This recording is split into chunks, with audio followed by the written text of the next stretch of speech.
Big up the URT. You are the URT. Smash a like for the URT. Subscribe to the URT.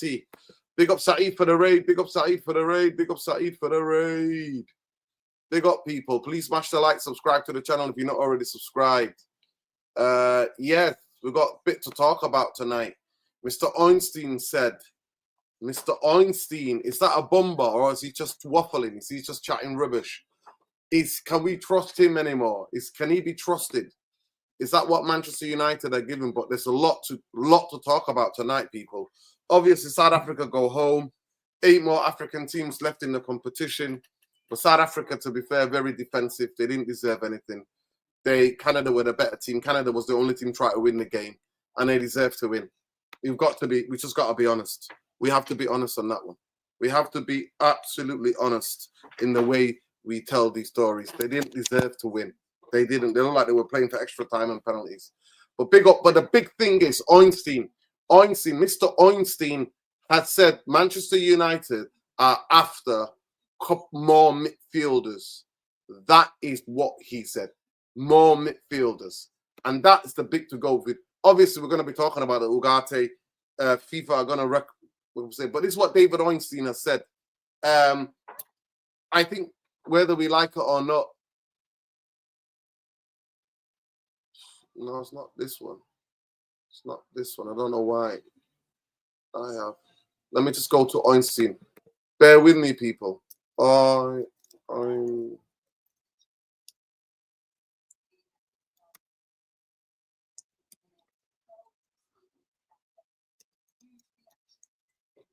me just find a quote.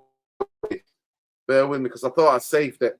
But my internet is acting a bit fresh. He's talking a lot about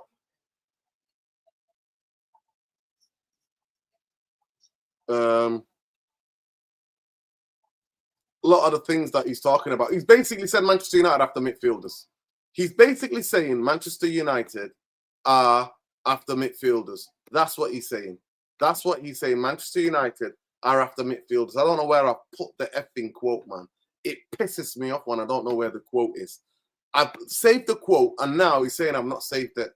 I hate this internet business sometimes, man. Honestly, I can't stand it. But anyway, people, other than me and moan, you know what I mean? You don't need that. Also, just to let you guys know, I don't know I'm be able to do videos. That's why I'm going live tonight. I won't be able to go live till maybe Wednesday night. Monday or Tuesday, I'm really extremely busy, and I'm not in Manchester. So this is the only live show you're going to get before Wednesday. So you might get a couple of videos.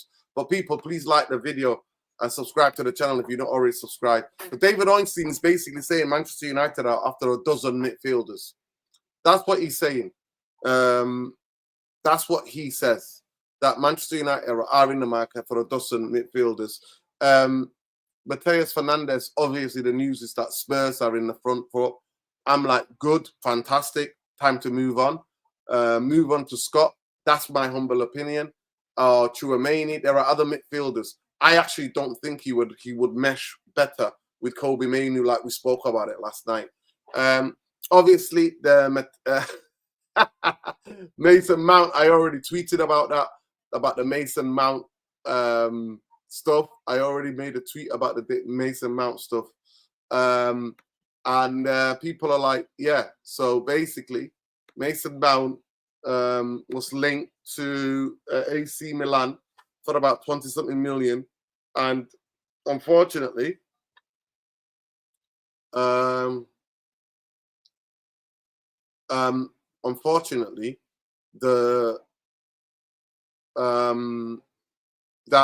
AC Milan are not going to be able to want him because he's injury prone. You tell me what football club is going to want Mason Mount, but apparently they were going to get him 25 million, and then report straight away comes out, and the club deny it, and the club go, no, Mason Mount said that there has been no contact between AC Milan and Mason Mount's camp, despite reports he's seen as an important player ahead of the season in which there will be plenty of games, and he is expected to stay at Manchester United. What does that tell you, lot?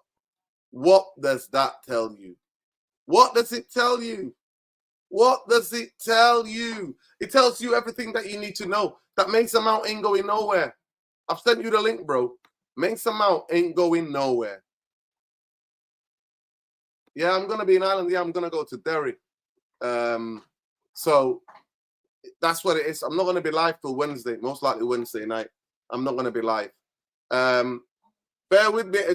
My neighbour's here. Is there any chance I can borrow your scales to measure my little suitcase tomorrow? Can. I'm going away tomorrow to the 3rd of July. Yeah, you can just bring them here. Can you wait? Can you go to the upstairs garden? Yeah. Well, I'm away till Wednesday. So my neighbour popped in. Okay. I'm away till Wednesday. Only did till this Wednesday.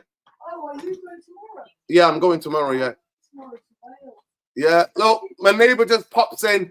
She just pops in anytime, and she's like, "What's going on here? I need to borrow her scales." Big up, Ben. How you doing, Ben? Yeah, big up, man. Big up, nerd. Big up the chat, man. Bro, I was watching the last show, and all of a sudden I hear Nerdin's going to Ireland next week, bro. Brother, let's link up, man. Let's link up, bro. If you're going to Derry, I'll be there, man. If you're the only thing is that I'm on a work thing, so it's a work thing. Right. So it's okay. not pleasure, Right. It's a work thing. Right. Okay. I don't know what the schedule is going to be, but I'll let you brother. know. Yeah, it's like a DJ How thing. far is Derry? How far is Derry from Belfast? It's like a 35-minute drive, 40-minute drive for me. So look, that's fine. That's fine by me, nerd. That's normal for me, to be fair. Like, bro, let me know. Like, even if it's a DJ thing, I'll come and support. No, it's not a DJ thing at all. It's not a DJ thing. It's just we're there. I'll have to tell you off camera, but we're there to meet. Yeah, 100%, bro. Big up to you. Yeah, big up to you. So David Ornstein came out tonight, Ben, saying that Manchester United are after several midfield players. How does that make you feel? Because can Ornstein be trusted, or is he just parroting Glazer Ineos talking points to keep the fans happy, and the fans then make sure they buy the shirts and the season tickets and all that? What do you think, Ben? Yeah, first thing, sir, smash the likes. Did he say several? Or, I don't know what he said. Did he say several? He said, I've got a dozen or several. I think I've got the code here. 2 seconds. Please, can you send it to me? Because I try to save it, and I didn't save it. I saved something else. Hang on. Where is it? Try this one, nerd, and just look at it off camera. Just have a look. Send it in the private chat. No. First things first. Smash the likes, people, and subscribe.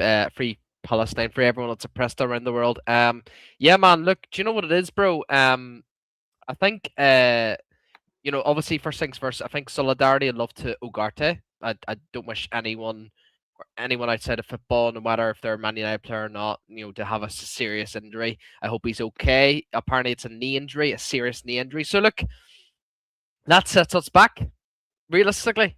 But according to their eyes, because we can't sell Ugarte now, and I didn't think we can sell Ugarte no matter what, if he had that injury or not, because the people running our football club aren't realistically not particularly good at selling players. Obviously, we've seen the players in the past. Obviously, the likes of we tried to sell Maguire to West Ham, and that didn't work out. We tried selling Onana, that didn't work out. We then immediately tried selling Rashford, Sancho, Rasmus Højlund as well. Like, we got a wee bit lucky there with Rasmus Højlund, but we have a track record that we can't sell players, and it doesn't surprise me. It's not Ugarte's fault that he's had that injury and the club's in shit. It's the club's fault. It's not Ugarte's fault. So look, wishing a speedy recovery for Ugarte. Take all the time you need, bro. Like, there's no rush at all, because yes, Man United fans would be saying, "Oh, for fuck's sake, Ugarte's got injured. We can't sell him now. This that. No, give it a fucking rest. Turn your intentions to Ineos. Turn your intentions to Mr. Weetabix and Mr. Barada. Just focus on them. Stop focusing on Ugarte with his injury and shit. It should be the club's duty. Like, Cleese said it the other day to me, and pick up the Cleese. He said we should be getting another 3 midfielders, not 2 midfielders, 3 midfielders. Do you know why? We got Ederson in. Okay, Ederson's in. We needed 3 midfielders, right? Now this was including Ugarte and Kobe Manu and that. So if they got another 2 midfielders, right, and Ugarte's already out injured, like a serious injury, he's going to be out for. People are saying he's going to be out for the whole season of next season. So he is. That means that you're a man down, and on top of that, your Casemiro's gone. On top of that, We didn't replace Nemanja Matic. On top of that, we didn't replace Ander Herrera. We didn't replace Fred. We didn't replace McTominay. We need to be buying another 3 midfielders. We need to be buying another 3 midfielders. There's no fucking excuses, man. There is no excuses. We got over 200 bags, 200 million quid for qualifying for the Champions League. We got Rasmus Højlund money. We then got obviously Rashford's wages are out. Casemiro's wages are gone. Sancho's wages are gone. Rashford looks like he's going to be going to Bayern Munich on a loan. So there's money there. But do I believe that we're going to spend this money? No. They're saving this money as Jamie Wayne. Big up to Jamie Wayne, by the way. Massive shout out to you, bro, because you jumped on the channel, man. Big respect to you, bro. And honestly, man, I hope that's not the last time we'll see you on Nerd and Show on camera and stuff. Like, Jimmy's such a legend, man. Honestly, he's a real G, bro. And obviously, I've seen also other people in the chat that jumped on as well for their debut.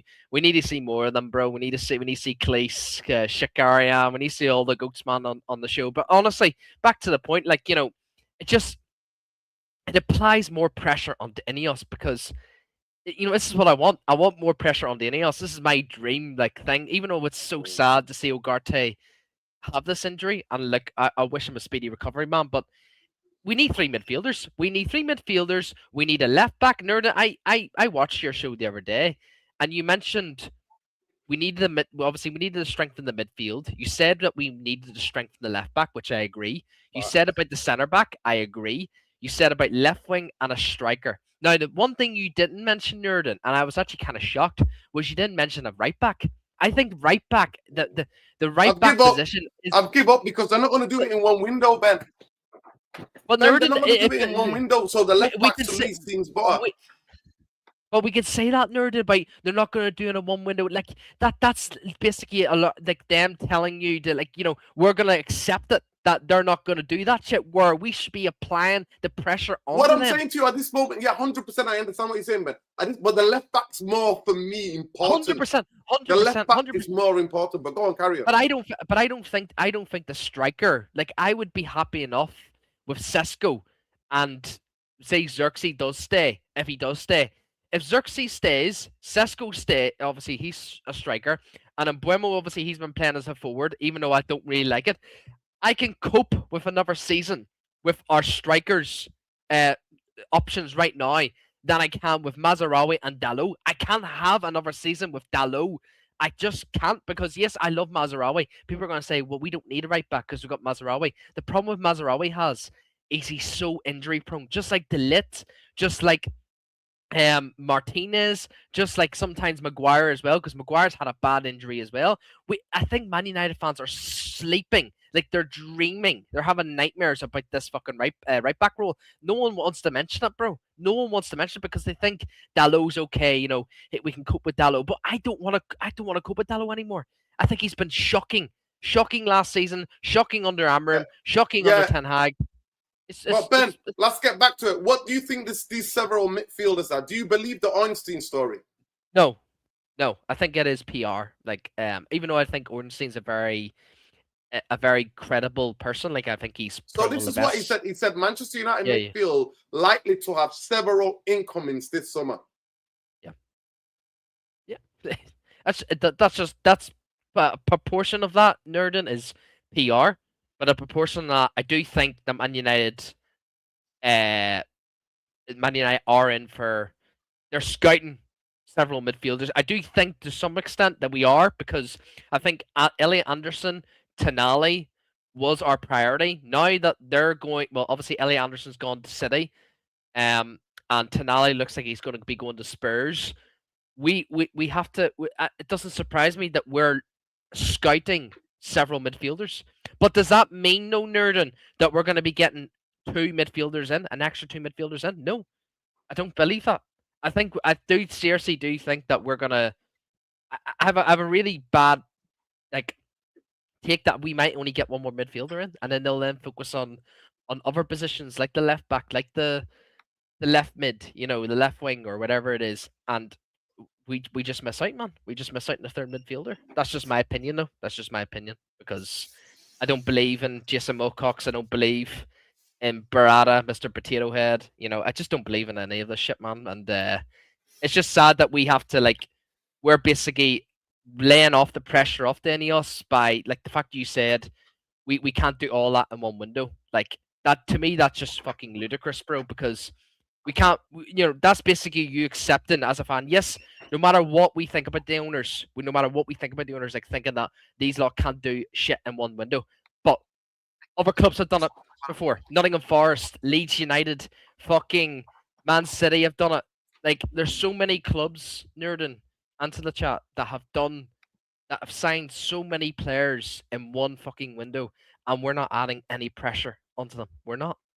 And this is just one thing that just annoys me about us as a fan base.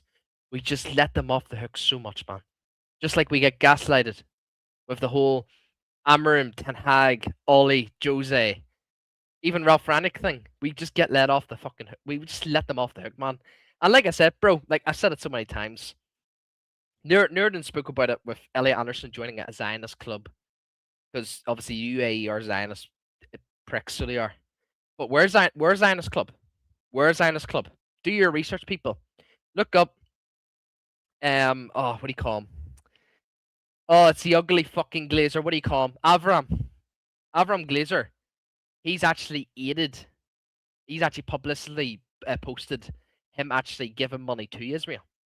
He's actually the Glazer family actually helps out Israel. So we're actually technically a Zionist club, and on top of that, we got a racist fucker in Sir Jim Ratcliffe. So look, we are a Zionist club, man, and it just fucking it pisses me off, man, that no one else sees it that way. Because obviously, yes, Man United is always in our hearts, man. We love this club to death, man. But the one thing I just never see from United fans is just justice. We never see justice, never will, and it's just really, really sad, man. And look, I see a lot of people in the comments saying Scott, Tchouameni, and Sangare from Ramo 6482, bro. I would take that in a heartbeat.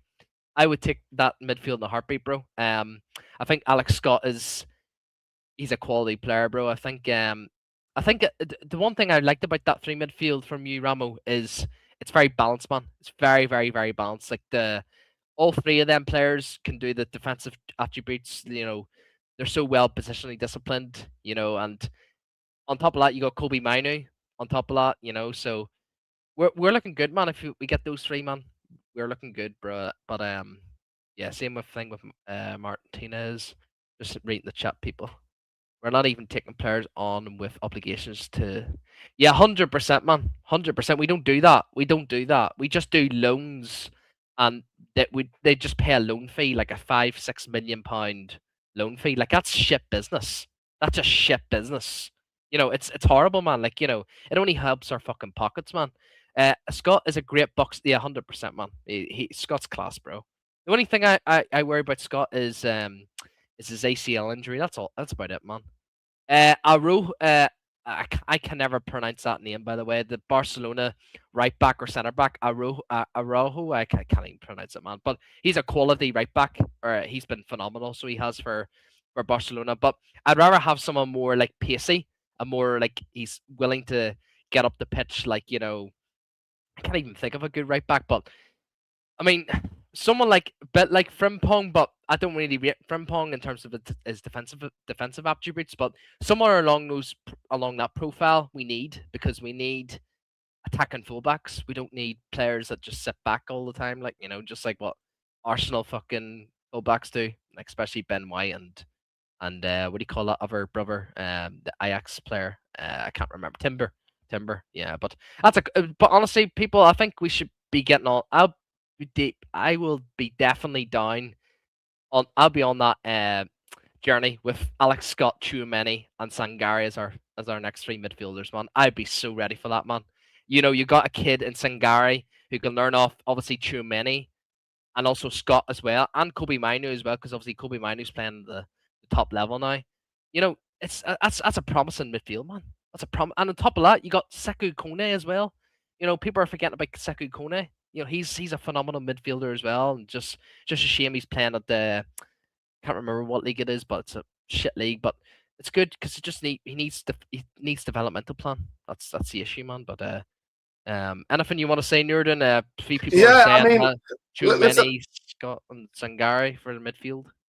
Listen, I'm just trying to basically now do a poll and ask the question about Ornstein. Do you really believe him? And then I've got the basically I've got the Ugarte. Ugarte has made a statement, so I'm gonna read out his statement as well. And first of all, I just want to say I wish him nothing but speedy recovery. Manchester United are lucky that well, not lucky, but it's been put in part of a rule in it that now his wage is going to be covered by FIFA, but it looks like Ugarte is going to be out for the rest of the season, which is quite sad, really. It really is. It really is. It is quite sad in every way that you think about it. It is really sad. Do you believe in Ornstein, or is it just waffle? Do you? What about you, Nerd? Yeah, have you answered the question? I don't know where I've heard from your point about Ornstein. What do you think? What's your view?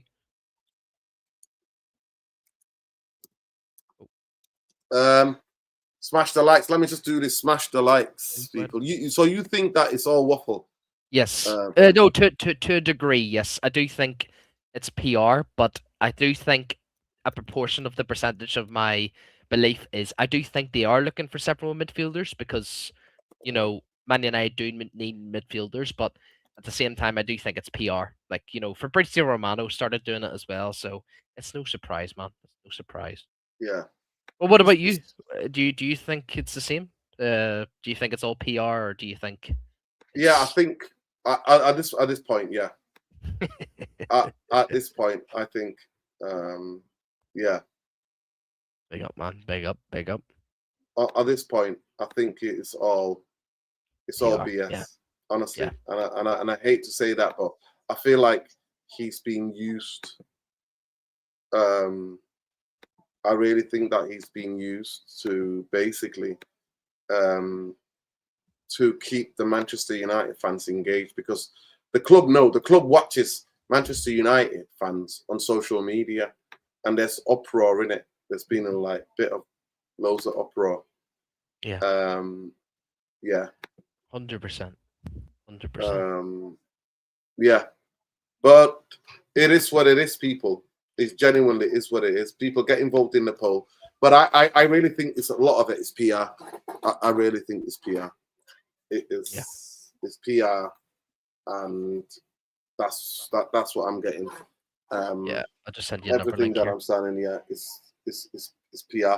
But people are saying it's 50-50. Some people may be saying that it's not PR. But for me, it looks like it's PR. And, I've just sent you a wee link there if you want to show to the chat there. Laurie Whitwell, he's just came out and said this will have an impact on Man United's transfer plans. Ugarte had been a player in line for sale to raise funds, but we shouldn't be raising funds. We just received £200 million plus Rasmus Højlund's deal, plus Casemiro's wages are gone. They're just trying to make an excuse for Man United to solely cannot go in for more players. It's just mind blowing. It's literally crystal clear. Crystal clear. And Laurie Whitwell, he sleeps in bed with the fucking Glazers, man, and Ineos, man. So it doesn't. This obviously, it's just gaslighting, man. It's just gaslighting. Yeah, it is. It's incredibly gaslighting. Yeah, I mean the idea that he's saying that obviously that they were gonna try to use the money that he's got to money that we were gonna get from him. How long has he been at Manchester United now, Ugarte? Is it one season, if I'm not mistaken? No, I think it's. Yeah. Is it? Yeah, it's one season. Yeah. No, is it not two? No. Wait. With Ten Hag, did he come in towards? Is it 2 seasons or is it 2 years? Yeah, he's been here 2 years. 2 seasons. Yeah, 2 seasons. Yeah. When did we let McTominay go? Was McTominay been at Napoli for 2 seasons? Yeah, it's 2 years. Yeah, 2 years. Yeah, it's 2 years. So, and we signed him for nearly 50-something million. That's what we signed him. 50 something million. Yeah. So 50-something million. That's what we signed him. So who's gonna give us? Because to get some of the money back in terms of automation BS, what they do, who's going to give Manchester United 35 million that we need to make sure that we've not taken a loss on him. Nobody's going to do that. He's going to be out for the season, man.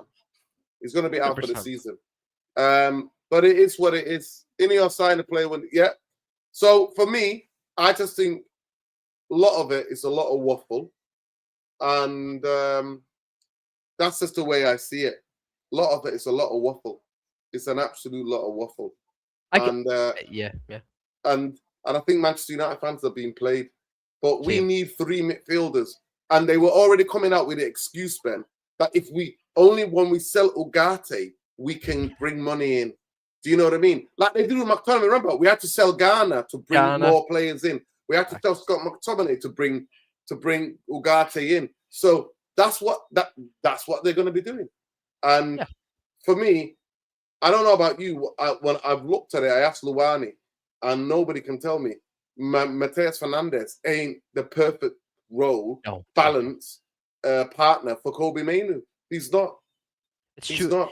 You need a monster. You need an absolute beast of a player beside him, like a Tchouaméni, like people are gonna get on to me about Tonali hype and shit. Tonali is another perfect player for Kobe Mainoo. Now, obviously, he's going to struggle a wee bit because obviously the two-man midfield, 100%, I agree with that. But his tenacity, his awareness, like the where to be in the football pitch when he doesn't have the ball, it's phenomenal. Just like Tchouaméni, just like Elliot Anderson. Like, this is why people are just going to get on to me by saying we don't need a marquee signing and we need to move away from marquee signing. But we need to be buying, you said it yesterday, Nurden, we need to be buying quality players. And I just think Mateus Fernandes is a good player, but we need another player I just don't think Mateus Fernandes is the answer for the two-man midfield. I really, really don't. I think it's super unbalanced, in my opinion. There's no physicality in there between the two, even though Kobe Mainoo has improved his physicality. But defensively minded, we're all over the place. And with Bruno Fernandes as well, with him being ahead of the two players, we're gonna get found out, man. But if they bring in a Tchouaméni and a Mateus Fernandes, I'll take that in a heartbeat. But I'm not paying 85 million British pounds to fucking West Ham, who just got relegated, bro. I'm not here for that, man. I'm paying at least 55 million for Fernandes, or move on. Just move on. There's Sangare. There's fucking Kamara. There's your guy, Roma guy, Kone. Is it Manu Kone? There's him. There's also bro. There's more out there, man. Just explore. But we're not doing that. We're not doing it. Yeah. There was reports linking Manchester United to Mecha, the Dortmund player, but apparently they want 100 million euros. Lay off the crap, man. Lay off the crap pipe. Yeah. By the way, apparently I saw something today. Diomande is chosen. PSG. Yeah. All tight Liverpool. Listen, he is really raw player. He needs a lot more development. Manchester United is sacking managers every year. So Alex, let's report your manager. Yeah, they put in the worst guy ever. I there's a part of me that thinks Fergie put David Moyes on purpose in charge for us to know, wow, what a genius Fergie was. Do you know what I mean? Because you know what Rio Ferdinand said? Because there's a bit of honesty, Mr. Brand Ferdinand, didn't it? Mr. Brand Ferdinand. One thing he said when he left Manchester United, he didn't want United to win things because he was like, look, I wanted people to know that we won things and I didn't want to be forgotten. And that, to be fair, is quite a bit of honesty. Yeah. I mean, I just don't listen to any word that Rio Ferdinand says. He works for the club. He's in bed with Sir Jim. I just think he talks so much waffle. Yeah, he works for them. Talks so much waffle. But I agree. Yeah. I saw a clip though. Somebody sent me a clip where it was like, back. He's telling the Glazer, back. Ineos have got a back carrick now. Yeah, I know. It's crazy. Shit. But see, when it comes to Fergie, man, like that was the biggest disaster of them all. Like, what we should have done when Fergie did that announcement he was leaving. It should have been now. You might get on to me because the club. It should have been the club. Oh yeah, 100%. I agree. But we didn't have the club. We just had Fergie. Yeah, we should have got Jose at the time. Like he was one of the guys, and also Pep. Like realistically, like we had the money there, Nurden. We had the money. We were only like 600 or 700 million, or I think it was like 500 or something like that. Like, please put in the comments. But we weren't really much in debt at all. Like, it was a couple of 100 million, like about 300, 400, but it wasn't anything severe, like 1.3 billion pound in debt. We had a lot of money there, man. We could have easily got Pep or Jose Mourinho out of their jobs. We could have, and or even Ancelotti. We could have got Ancelotti too, but we didn't. We went and got uh and the boys from Everton, for fuck's sake. Oh, bro, honestly, with this club, man, it's gonna kill me, man. It's gonna kill Sildane me. is saying here, the Amonde is Parisian. Parisian. So that Parisian. makes sense. That makes total sense. Mm. That makes total sense. Yeah. I'm in Derry tomorrow night. I think I might go out to watch the game to go and watch the game somewhere in Derry. Yeah, man. I've not been there. I've not been to Derry for a long time now, nearly 50 All years right. now. I went to a Halloween party, the best I went to the biggest and the best Halloween party I've ever been to in my life. How long? How It's long like the are you whole away for? city. I'm going there till midweek. Wow, amazing. No, I love Derry, man. Honestly, and anyone that says London Derry, get the fuck out of here, man. Exactly. I've been looking up the weather to see what the It's weather's actually going to quite. be like. It's not that bad, but I think the end of the week is meant to be beautiful. Just like I think it's the same in Manchester as well. Yeah, like apparently this weekend coming, like the What's the weekend. weather? What's the weather now? Is it a bit cooler? What's the weather? Is it a bit rainy? It's been very humid, very humid. It's actually been warm at times, but when it has been overcast, it's still very warm. But it's more so a bit of blue skies and a bit of cloud. Like, it's a mixture, but you don't really see sunshine enough. Like, you only see sunshine maybe an hour or two, and then the rest is Do just. you need a cloudy and jacket or something at night? Could you walk around with a t-shirt at night? I would. Yeah. I was out there. I was out there. I was. too cold. Me and my missus were out there, and well, when did you have your show? Yesterday, wasn't it? Yeah, yesterday we were out yesterday for just a wee meal out, and we had a few drinks there at a pub, and that was about at 11:30, 11:45 at night, and we didn't have a hoodie or a jacket on, so it was actually quite warm. It was actually quite warm, so it was. And look, 20-degree heats is, to be fair, everyone's saying 20 degrees is literally this, like, it's literally the exact same as in England. Like, it's not really cold. It's just humid. It's very humid. It's just standard temperature, like, you know. So, man, it's all good. But if you were going the week in the weekender, and then that's when I'd say, you know, you don't need one at all. Like, you don't need a hoodie at all. Like, because it's meant to be 26 degrees, 27 degrees here. So we're prepared for that, mate. I love the heat. But it's the humidity. That's the one it gets to me, man, because sometimes it's just too much, man. And also I'm like used to it as well, because me and my missus usually go to we usually go to Malaga every year, me and my missus, and what do you call it? We enjoy the heat over there, but sometimes it's just too much.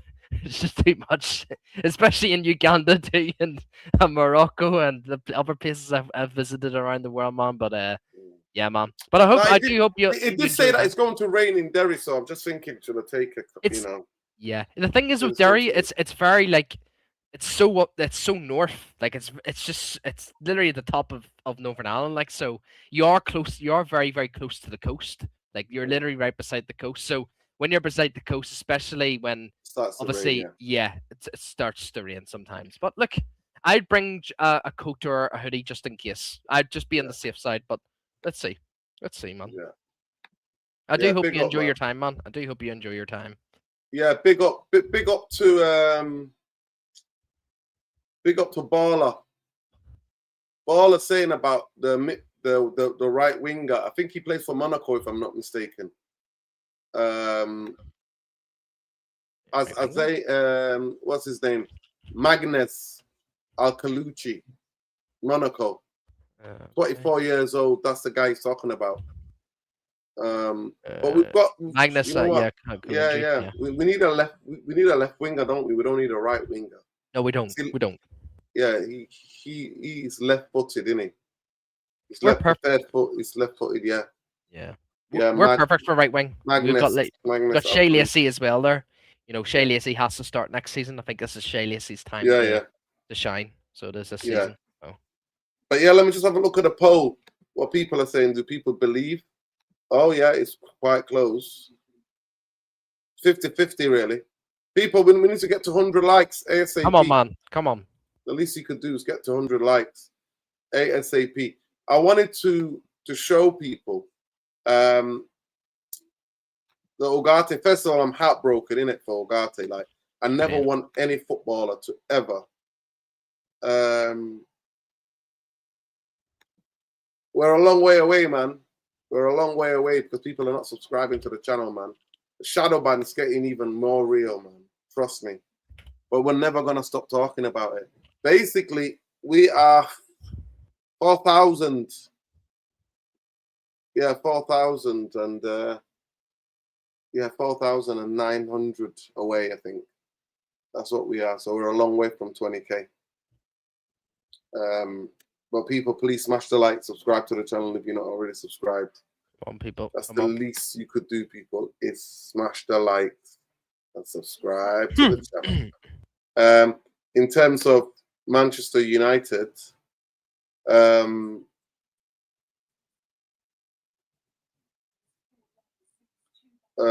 yeah, I'm solidarity with the people of Venezuela as well. But obviously, nobody wishes any footballer any injury. And Manuel Ugarte has suffered one of the most horrific injuries a footballer can suffer, which is knee ligament damage. Yeah. So it is really tough. I just wanted to read out his statement, a little bit of his statement, what he's released. And I just think I'm genuinely heartbroken for him. Same. But big up to all the United fans for showing him love. By the way, there's also rumours tonight, so I just wanted to bring this in. Ayub Baoudi is being followed by Manchester United as well as other clubs. In any case of departure, Lille prefer to sell 1 year loan so that he can continue his development at the club. Yeah, he's not ready, man. I'm not going to get excited about Ayub Baoudi. I'm not going to get excited about that. He's not ready. He's done remarkably well. I don't think he's ready for the Premier League, me personally. He needs more. He needs more development. And Manchester United is not a developing club. We don't develop players. Is this the Moroccan? Yeah. Ayub Baoudi from Morocco, yeah. That's going to be a big game, innit? Is it Morocco? Who they're playing again? Morocco playing. Who Morocco playing? I want to get the World Cup knockouts as well. I want to get that up, but yeah. They play the Netherlands. Yeah. The Netherlands. That'll be an interesting game, bro. Netherlands. Yeah, that's going to be a really, really fascinating game. I hope they go through, man. Morocco. Yeah. I think they're a really good team, man. Really good team. No, 100%. Obviously, solidarity and love to Ugarte, man. It's just never nice, man, to see. And I'm glad to see a lot of Man United fans, showing him some love. Obviously, you get the odd United fan base saying, you need to get the fuck out. Fuck you. This, that. Ooh. But honestly, man, like, some case, like, even though it's horrible to see, but it's actually helped fans like me and you, Nerda, because it means the pressure is gonna be even higher for Ineos, man. Yeah. But basically, Mago Ugarte just saying that it's life is really tough. Like, every time you fall, you need to get back up again. His family, like, he's like to thank Manchester United, Paraguay, and everybody else that have basically been there for him. So yeah, this is the last 32. I just want to show that, but we'll get to that in a minute. But in terms of, honestly, tonight, I don't know what, I'm having an absolute howler when it comes to X. I've saved the statement and now I can't find it. What's it from? Let me just find it 1 second. What's the statement regarding? It's just a statement of Ugarte just saying thank you. Oh, here. Yeah, I can send you it here. Yeah, I have it right here. It's absolutely crazy. There you go. If you find it on the private chat there.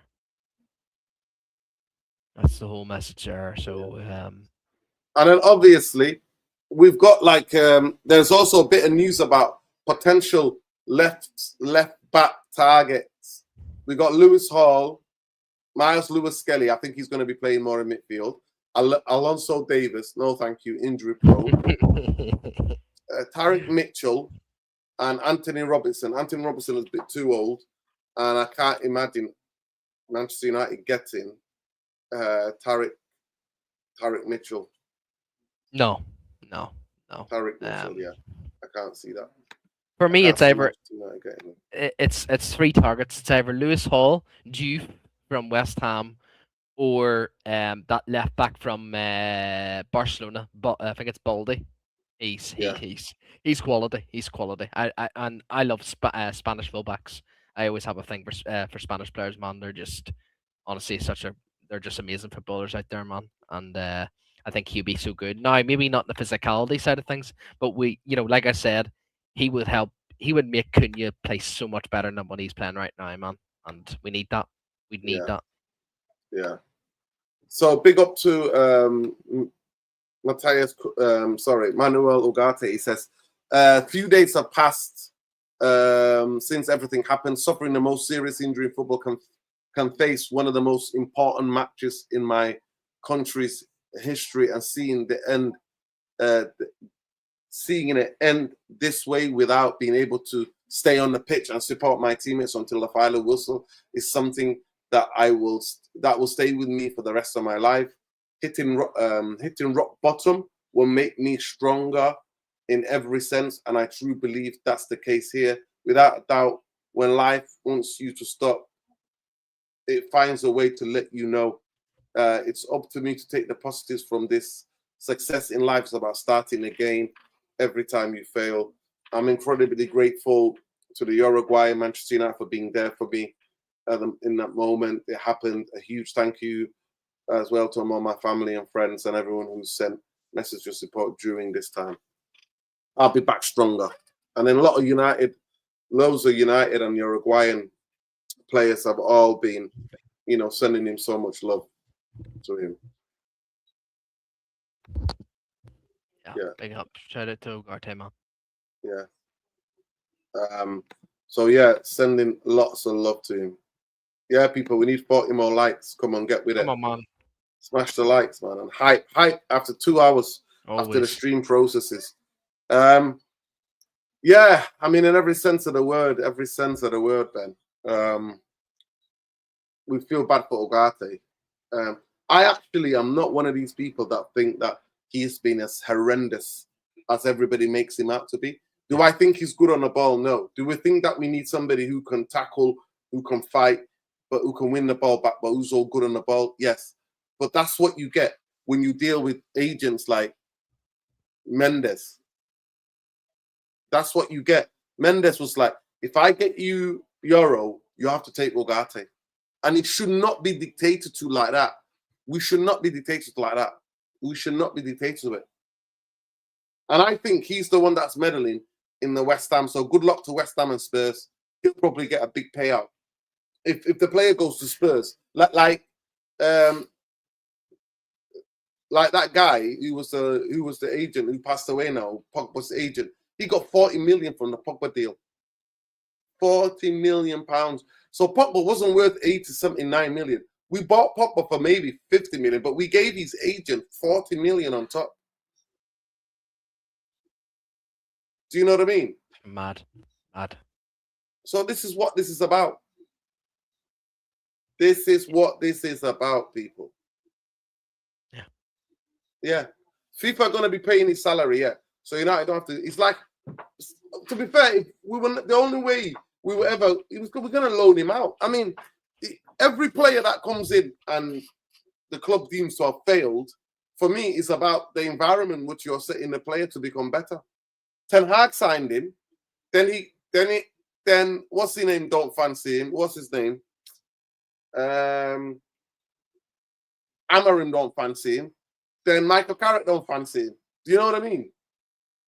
That's what my Ugarte was. For me, I look back to games like with him in it, City away when Ahmad scored. Ahmad got the penalty. I thought he was brilliant in that game. I thought he was incredible in that game, in that derby game. I thought he won the ball back. I thought he hustled. I thought he did brilliant. Now, unfortunately, I can't do any. Listen, I'm not going to be live. I'm just going to be doing videos. So make sure, people, that you hype the videos and you watch the videos until Wednesday. I'm not going to be live till Wednesday night. Wednesday night, I'm going to be live. So for me, we were always going to loan him out. That's what we do with players. Players that the managers don't fancy, we loan them out. And now it's exactly the same thing because FIFA are going to be paying his wages anyway. Ugarte, but we'll wish him a speediest recoveries to him. Facts. Facts. No, 100%. I agree. Agree with everything you said. You know, the only solution I seen from Ugarte when if he didn't have this injury was a loan. It'll be a loan, and Man United will probably get about 4 or 5 million quid for the loan fee, and that's it. Like Ugarte will return to Man United next season. That's it. That's just my opinion, though. Like, people can say whatever I want. I'm being negative, but that when have we ever sold players, Norden? When have we ever sold players? It's realistically the youngsters, Garner, McTominay, these types of players, like our academy in a way. That's the only time we've ever sold players. Yeah, people are going to say Rasmus Højlund. Yeah, I mean that was a good deal. I'll give them props for that, but it still was a loan with an obligation to buy. You're basically not getting that money until obviously now. Like you're waiting a whole year till you get that money, which is not good business. Manchester City don't do that. Liverpool don't do that. They Brighton as well. People say Brighton. Yeah. At the end of the day, for me, now Manchester United have got to move. To me, I always said the best midfield will be to go and get Chouameni or your boy Tonali and Alex Scott. Get your boy Tonali and Alex Scott. Can Tonali do the defensive ball winning? Is he that guy, Ben? Because I've not watched Tonali enough. Oh yeah, 100%. But I think the reason why I'm susceptible against Tonali because we're not going to play a 3. So he looks good in a 3. I'm not seeing him in a 2, bro. But Nerden, but just crazy though, Nerden. Everyone says we play in a 3. I've been seeing everyone say this. I've been seeing every single person, every fan content channel out there. Everyone always says we play in a 3. Everyone says this. Well, they need to go to Specsavers and get some new glasses. Because everyone said Ruben Abrams double pivot, Casemiro the single pivot under Ten Hag. The issues are still there. I remember Jarvis always saying this as well. Maybe Jarvis. I remember pick up the Jarvis. Jarvis always said this. Maybe it's time to ditch the number 10. Maybe it's time to ditch the double pivot and play a 3. Maybe it is time. It has been a decade and a half since we've last won the league, man. It has been too long, bro. How many more years are we gonna leave it like this? Don't ever, please, people, please. You can't win a major fucking trophy if you play with number 10. The only time you'll ever win with a number 10 is if the number 10 is a specialist catalyst number 10. And people are gonna say it is Bruno Fernandes. He's class. He's world class. Think whatever you want. If Bruno Fernandes wins a Premier League for us, I'll hold my hands up and say, look, fair play. But yeah. I don't think Bruno's a specialist number 10 that will get you over the line. I look at Barcelona. I look at all the teams back in the day. My favorite midfield of all time is Iniesta, Xavi, and Busquets. Like that midfield 3. That is balanced midfield 3. I mean, the best midfield we had at United was Carrick, Scholes, and what's his name? Hargreaves. That was the best. We won a double. We could have won a treble with those 3. Unbelievable. That was balance. Yep. And the only closest we got to was Matic, Herrera, and Pogba. And actually, when they played together, we did really well. We won 11 games in a row. We won 11 games in a row. And the thing is as well, Nerd, and you have to point out this as well. Before we played Paris Saint-Germain at the Parc de the Princes or whatever you call it. Before we played that, Ole Gunnar Solskjaer got the job, the permanent role. The next game after that, he completely ditched the 3-man midfield and he wanted to play a double pivot. And what happened to Ole Gunnar Solskjaer? We struggled. We struggled. I watched your Van camera or fan show, whatever it was. Yeah. You said, what has Ollie done? He's completely changed the tactics. Why are we changing tactics? Why change it? Keep it a 3-man midfield. Stop playing with a double pivot. I remember it was that Brazilian brother, Pereira, isn't it? Yeah, Pereira.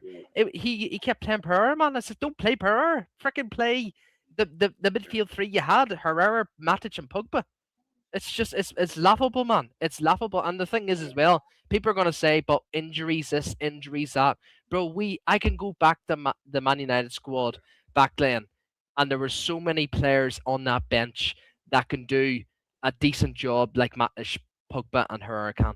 I promise you right now. But I'm sorry, it's just all changed now because everyone thinks Man United's DNA is this 4-2-3-1 formation bollocks. It's not. It's not. Never will be. And people always said it's what Carrick's playing 4-4-2 now. He is to some degree, but he's not utilizing. I remember when Fergie played the 4-4-2 or 4-3-3. The difference with Fergie, what he did was he told one of the strikers to play as a midfielder as well, like Wayne Rooney. Wayne Rooney was a midfielder as well. People need to always forget about this. Wayne Rooney was never a striker; he was a midfielder. He could play wherever he wants, man, and that's what I love about Wayne Rooney, man. And it's just sad that Carrick's not doing this right now because I think he just wants Bruno to have a lot of freedom, or whoever it is. It could be Mbuemo, it could be Cunha, it could be Sesko. They're not having to do the dirty work off the ball. They're not. Yeah. People, we're not even got to 50 likes yet. I don't know what's going on with the likes, God, but people. it is what it is. That is just what it is.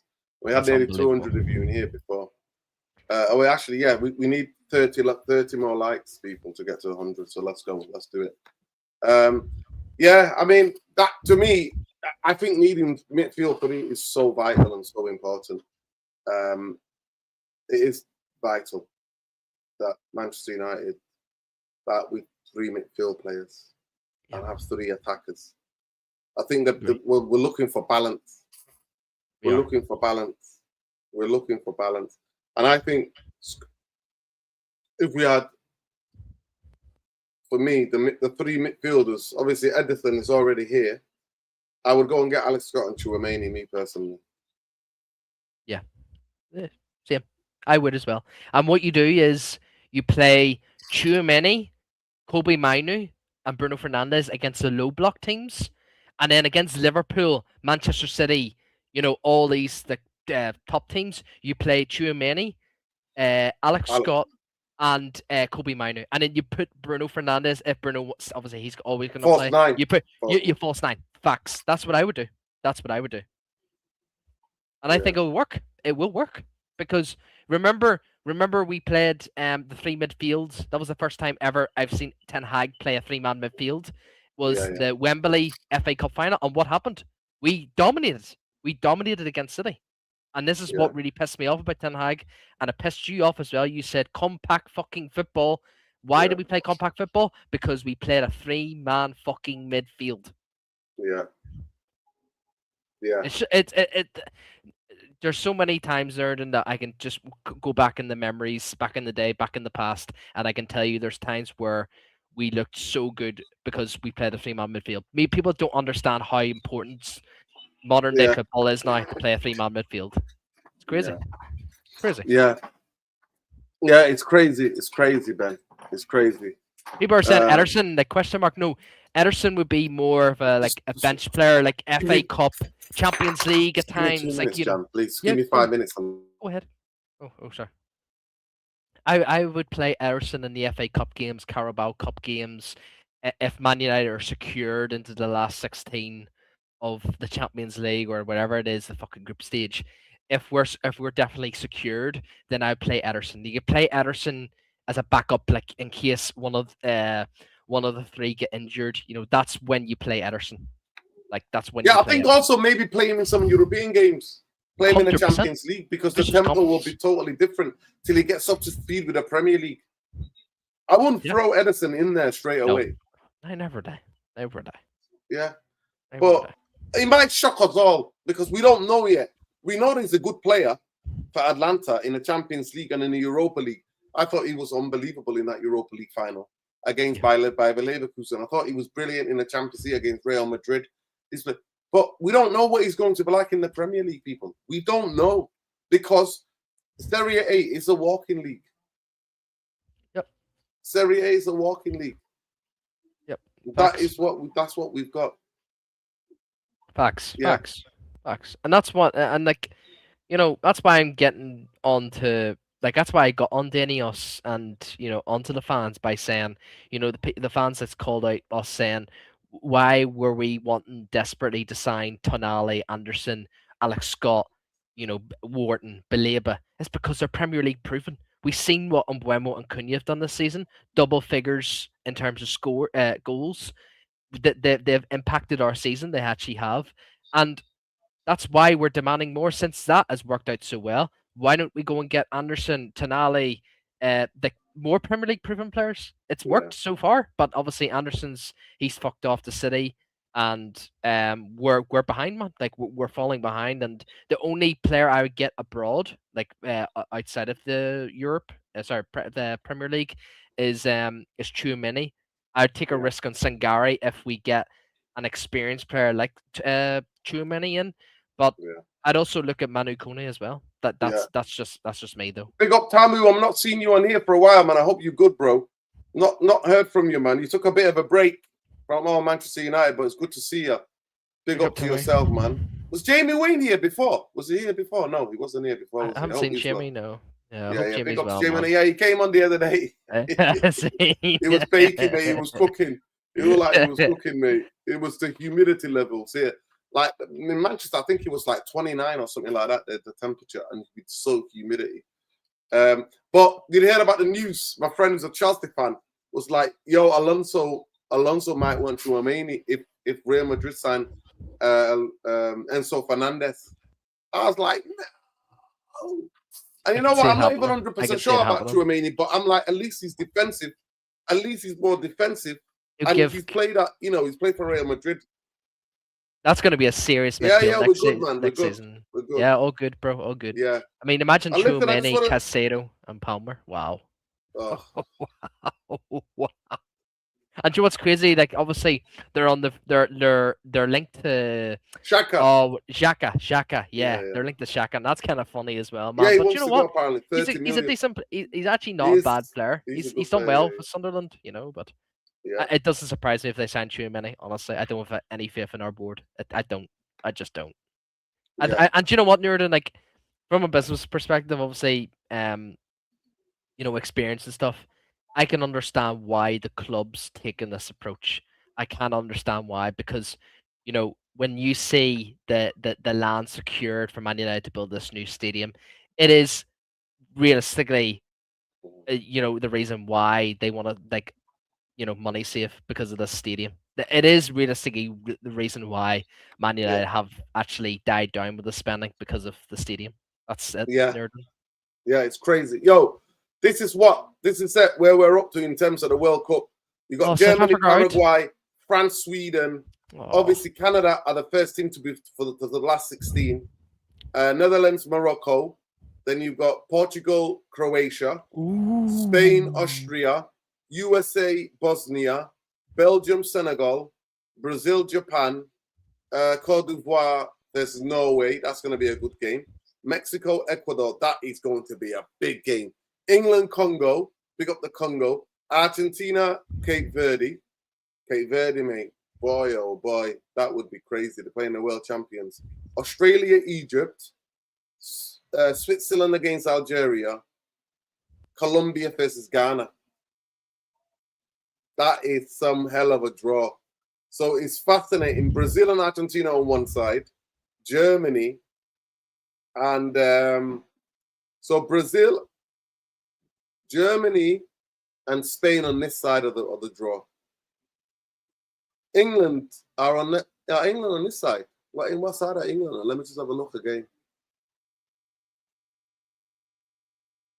England are on up where Argentina and Brazil side. Yeah, it's gonna be interesting, people. It's gonna be some. Do you think there's gonna be many shots? So let's go through, Ben. Paraguay, Germany to beat Paraguay. Germany win. France, Sweden. France to beat Sweden. France. I was going to see South Africa, man. Yeah, Let's go to see South Africa. Portugal. But you know what? They didn't deserve to win, to be fair. They were so defensive. Canada were the team pushing. Yeah. So yeah. Canada through there. This is a tough one I to want call. Morocco. I want Morocco. Yeah, of course I want Morocco. I want all the African teams, bro. But this I is want really Morocco. tough to call because Netherlands have been full of goals. Morocco have not been full of goals. So it's gonna be give and take. This next one's interesting too. Portugal and Croatia. Croatia. Wow. Well, Ronaldo versus Modric. That's going to be a very interesting. Unbelievable. But by the way, that game last night was absolutely super. It was the best 0-0 I've ever seen. It was the best 0-0 Portugal and Colombia. That was unbelievable game. That was. Spain, this is Austria. an interesting because if Spain win, they play the two play against each other. Portugal and Spain, man. I'll be mad, bro. That would be mad. Well, Portugal beat them in what's it called? In the UEFA Nations UEFA thing. Nations, yeah. Yeah. So USA, Bosnia. Is it Bosnia that is? Yeah, Bosnia. I want Bosnia to win. Yeah, Belgium, Senegal. Well, Senegal have been crap, really. They've not been that great. Can they beat Belgium? What do you think there, then? So you think Portugal, Croatia? What do you think this is? So we can't call this one. This one's difficult to call. I think Netherlands are favourite because if they scored a lot of goals, then they're favourite. I want Morocco to win, but Netherlands are favourites here. I think Portugal. Croatia. I think Portugal will have the. And by the way, get involved in the comments, people. Get involved in the comments. They just have so much quality all around, like Nuno Mendes too. You know, so Ronaldo. Portugal are going to beat Croatia. Yeah. Spain against Spain. But US Bosnia. You think US? I think US. I think US will win. Belgium Senegal. I want Bosnia. I would love Senegal to win, but I think Belgium just what? De Bruyne. Yeah. You think that Belgium will beat them? Yeah. I think Senegal can beat Belgium. You know, it's weird, but I do think that. I don't think Belgium would be. It'd be a close game. It'd be a close game, but I think Belgium would edge it. Do you think Belgium could? Brazil, Japan. I think Japan are favourites for me. I think Japan too. I think the way Ancelotti's tactics with the Brazil squad has been shocking, absolutely shocking. I don't like that Keita, isn't it? He's been shocking. He's been abysmal in this World Cup. But yeah, I'm going to go with Japan. I think Japan are going to take it. I really, really do think Japan are going to take it. And this next one as well, Nurden, just below Japan and Brazil. This is a very interesting game too. I think Norway got goals. Norway have got loads but their defense is so open. Their defense is so open, and that's the issue with Norway. Whereas the Ivory Coast, wow, they've got going to be a very interesting game. This one's going to be interesting. But their best, one of their best defenders, that Singer, he's out for the competition, isn't he? He got hamstring, didn't he? Yeah. Mexico, Ecuador. Oh my God, there's going to be intensity in this game. I can't wait for this game. I swear to God, that game is going to be so intense. Honestly, that game I'm going to watch. I want to watch that. Yeah, Mexico and Ecuador. It is going to be 100 miles an hour. And then England, Congo. I mean, people are going to say, win. Who do you? I want Congo to win. I want Congo. Yeah, of course. Argentina, Cape Verde. Everybody's going to tip Argentina and Messi to beat them. Can Verde shock the world? Can they shock the world? Wow, that'll be amazing. I don't know. Australia, Egypt. This is, to be fair, a coin toss. That's really close. Well, Egypt. Australia are not great. I don't think Australia are great. Okay. Well, they beat Turkey. They smashed Turkey, bro. But see, against the United States, they were abysmal, man. They were absolutely abysmal. Switzerland, Algeria. I think the Swiss are full of goals, but I want Algeria to win. And Colombia, Ghana. I just see only one. I'll be shocked if Colombia don't win. Yeah, but can Ghana shock people? So there you go, people. So who do you want to win though? Who's your ideal country to win the World Cup? If you could pick anything, nerd, and forget about whoever it is, like if they're favourites or not, who do you want to win? Ivory Coast. You love Ivory Coast? I mean, Ivory Coast. That would be incredible. Senegal. Senegal, right? Okay. Wow. Morocco. Yeah. You know okay, I'd be so delighted if Morocco beat. Who do you like to win, Ben? Do you know what? I love. To me, whoever plays the best football to win. To be fair. Yeah, 100%. I am a football merchant. I'm a attacking football merchant. So Whoever wants, whoever has the best midfield, the best attack to win. The thing is with me, like one of my biggest idols in football was Ronaldinho, and I used to love Brazil. Everything about Brazil back in the day was amazing. Like I loved how Brazil played football, like the stories of like some of the legends, man. But recently they've been shocking, and I think everyone can. I think I've mentioned this before in the second channel, like where my second home is, like realistically, and apart from obviously Ireland, is like I would love to live is Spain. I just love Spain, the Spanish. I love the Spanish so much. Everything they stand for as well, outside of football, the people are just unbelievable.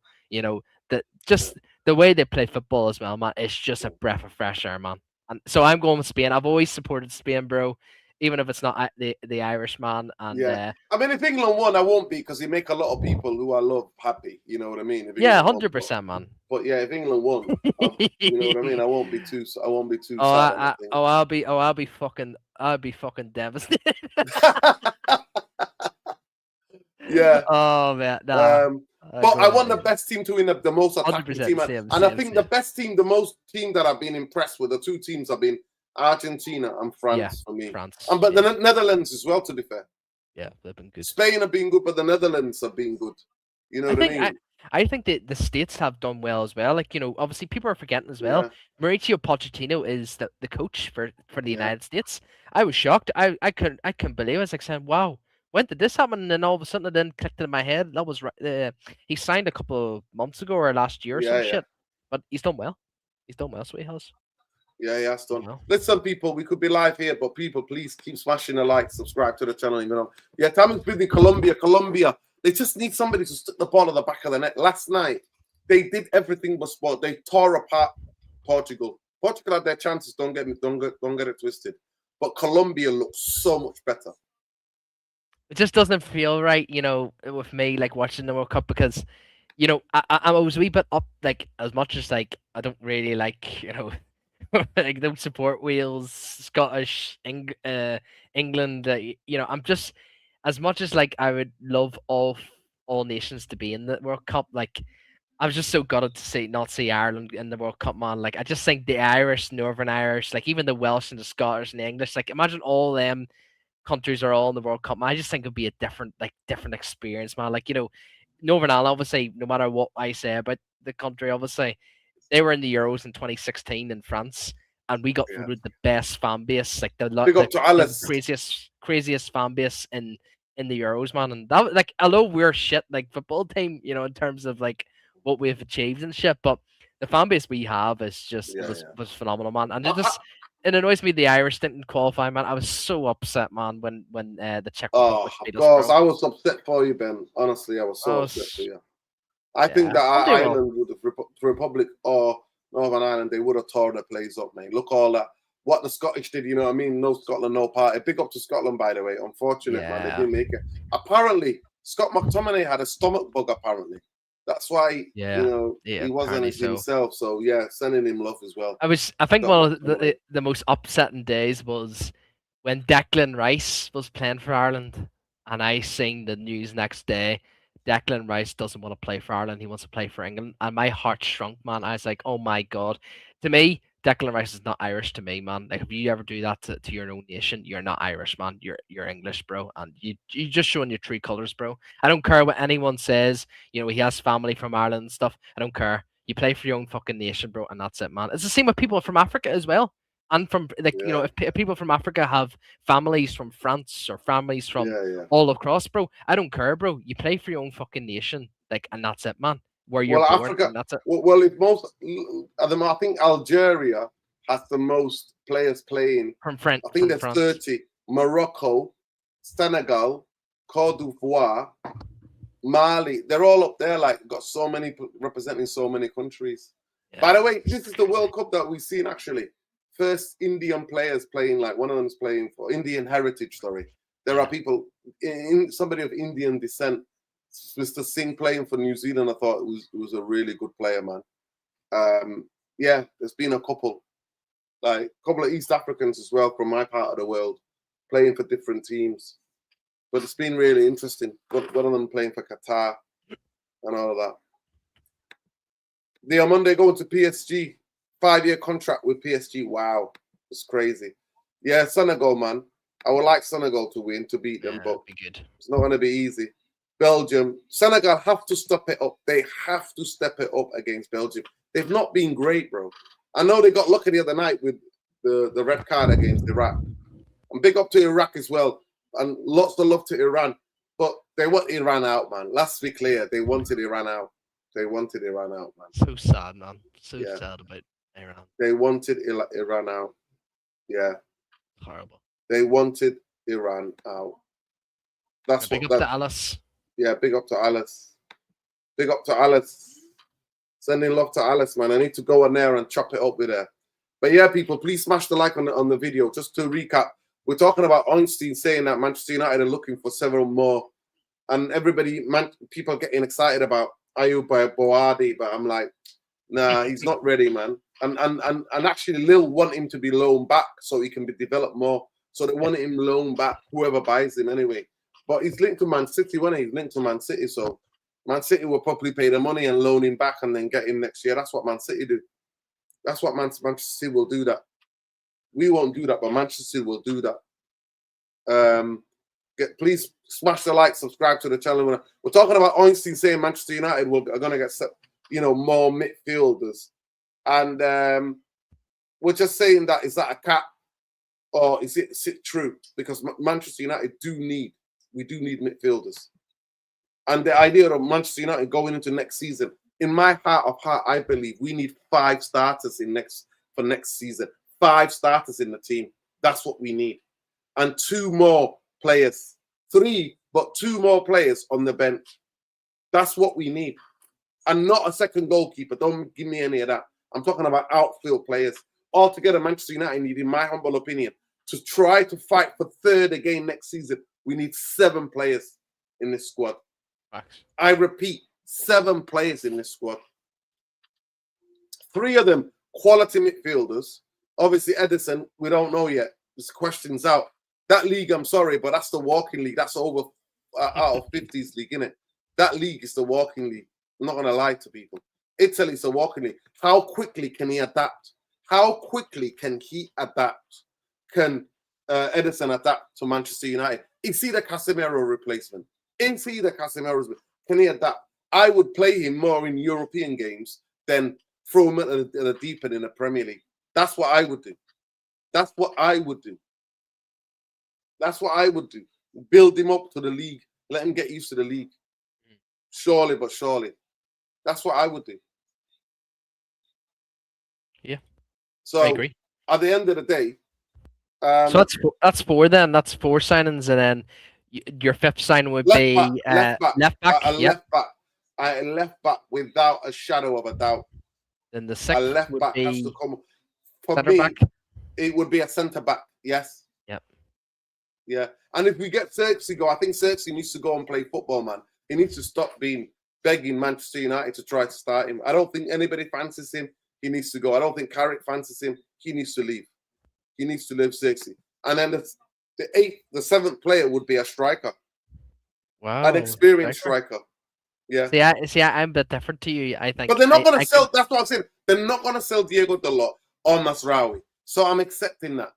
I'm afraid I have to accept it. I don't want to accept it. I would get rid of Diego Dalot. If you know me, I would get rid of Mount, get rid of Diego Dalot. I would get rid of Luke Shaw. I would get rid of Maguire. Yeah, okay. Who else am I getting rid of? Who else am I getting rid of? Did you say Maguire? One second. I'll probably I'll get rid of Martinez as well, chat. I'll get rid of Martinez. I've had enough of him. I'm sick and tired. I mean, the other position Martinez can probably play as a central mid, but I think he'll just get overrun. Ben, can you hold the show for 5 minutes? I'll be back. Go no, ahead, 4 minutes, 3 minutes. Go ahead, bro. Go ahead. Yeah, chat. I agree with Nerd and everything he says. If this is me though, I think the striker situation isn't really important for my eyes. Now, obviously, this is if I was running the club, I would sell Diego Dalot and get a right back in to compete against Mazraoui. I don't think we need a right winger. I think I'm happy with Mbuemo, Ahmad, and Shea Lacey. I think people need to keep an eye on Shea Lacey this year, man, because see the first 3 games he played under Fletcher.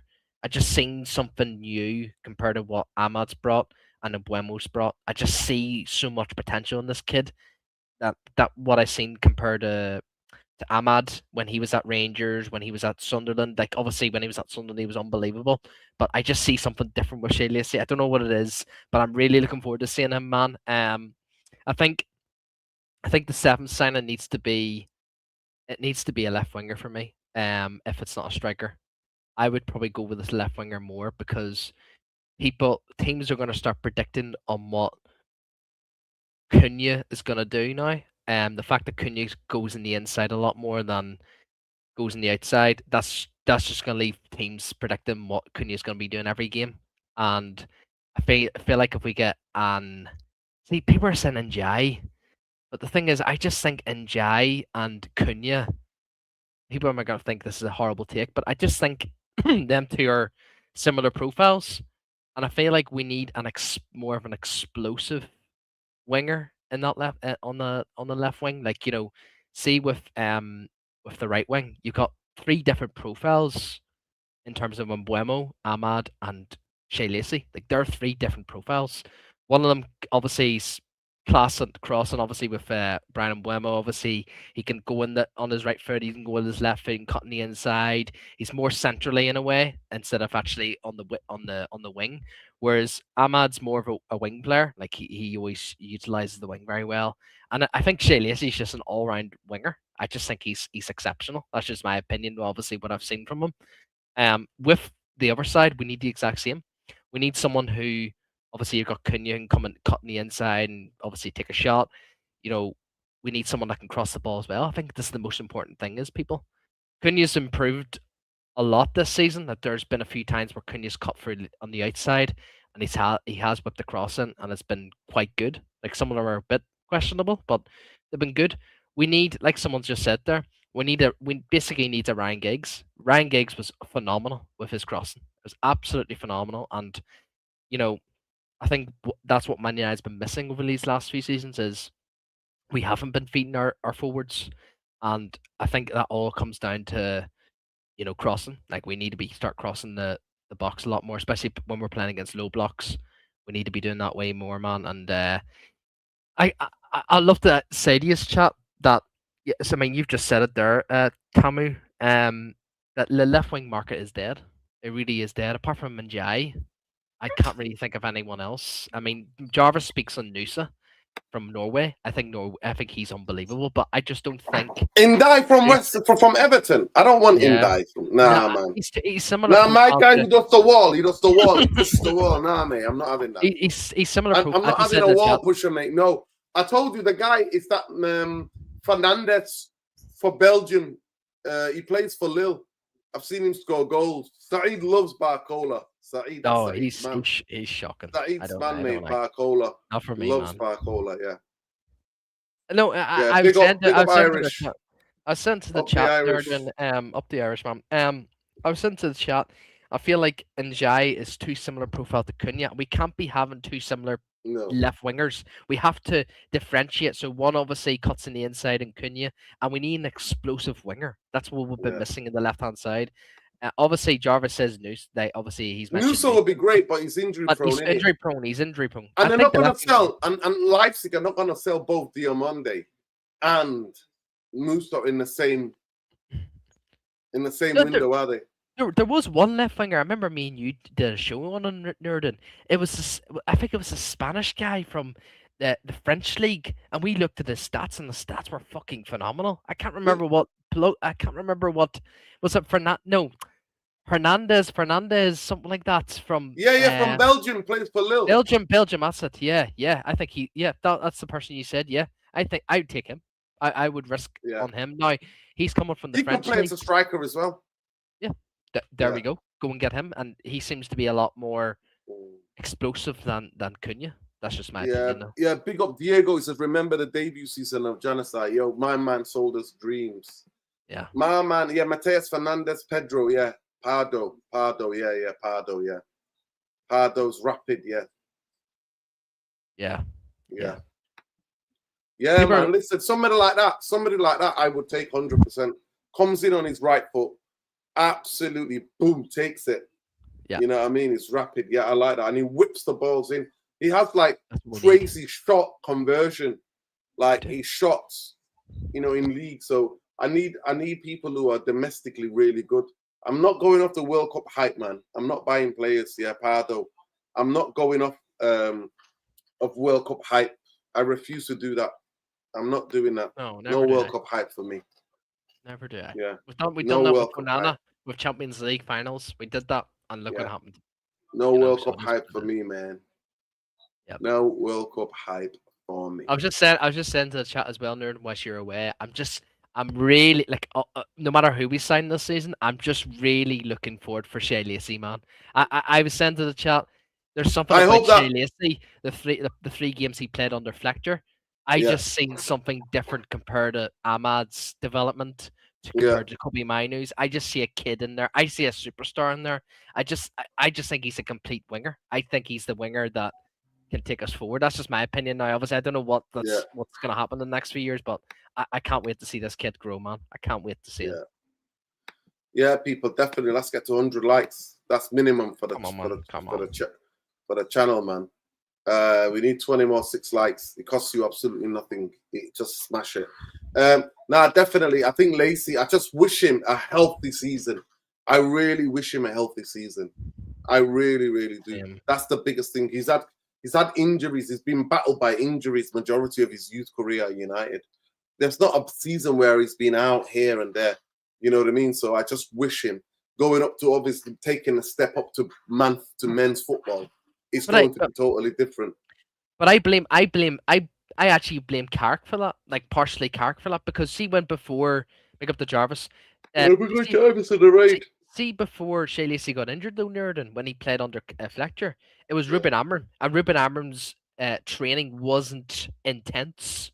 It was not intense. Whereas Michael Carrick just came in, and all of a sudden Shea Lacey's injured. So I blame Carrick's training exercises or trainings, fucking whatever it is, for Shea Lacey's injury, because we've actually been seeing a lot more injuries when Carrick's came in than when Amram big up to Tactical Devils. Big up to Tactical Devils here. Big up to Jarvis, man. Big up to everybody. Big up Jarvis, apologies, man. Jarvis. I forgot that you were also live, man. Apologies. I'm not going to be live till Wednesday night now because I'm away with work. He's over to the good. Nora, Ben. Good night. I need to go. Peace and love. Fuck Israel. Palestine for life. Jim the Rat Glazer out. Big up to you. That's a good. Big up to you, man. Shaban. Big up to you, bro. Big up to you, Shaban. Love. Rob Neff Spurs, my new target. The Baxters? What I don't know what that means. Big up to Jarvis for the Tactical Devils raid, man. Big up. People subscribe to Tactical Devils, man. Big up. Come on, man. Yeah. Ayot Baoudi would be the type of guy Manchester United would sign and loan back and get him in a couple of years' time. Man City are that football club and Manchester United are not. It's a shame that Man City's owners are committing a genocide in Sudan, innit? It is what it is. But big up to you, Jarvis. But yeah, not going to be live tomorrow, people. Not doing. I don't think I'll be on. I don't think. Yeah. Most likely Minna and Saeed and that they might be doing the show without me Tuesday or Monday or Tuesday. I won't be there, so Saeed will be doing a watch along tomorrow, obviously, for the Japan Brazil. That is going to be a fascinating game. But in terms of Manchester United, we need a lot of players, man. Like I said, 5 in the starting lineup for Manchester United to sustain. Let me just actually do that as a poll. Let me ask the people. Let me just open this up to the poll, to the people. People saying that they believe honestly Manchester United are going to sign several midfielders. Okay, no problem, mate. Big up to you. Let me ask the poll. Let me ask. How many starters? How many new starters? New starters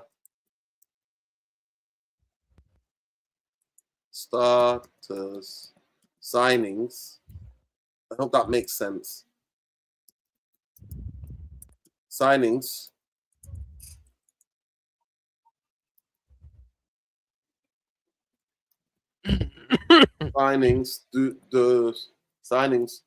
Does Man UFC have to have in the first 11? In the first 11 next season to finish third. There he is. Big up, guys. I know you're wrapping up, Nuruddin, so I just Finish jumping on that. for a couple of minutes. Don't. Yeah, sorry, don't stress. Jarvis. Yeah. Honestly, Yeah, I didn't know. I know. forgot that you were live, bro. I'm not gonna be No, live now till Wednesday night because I'm away for work. So, so people That's getting okay. things. So is it's gonna be 4, 5, 6? Jarvis, is that a Actually, Man let's United top you're wearing? Yes. It's an old Yeah, one. The old Nike. one of my favorite kits. One of my Yes. favorite. I love that kit, man. Love that. I can tell instantly, bro. I can tell. Yes. One of Yeah, my it's favorite a kits, bro. classic. I love this shirt Wow, because phenomenal. it's worn down. It's old. Look Yeah. at this. Yeah. No. Yes. I know you're wrapping up, Nuruddin. So yeah. But Yeah, it's all good. We're just talking about Einstein saying that Manchester United are going to sign more midfielders.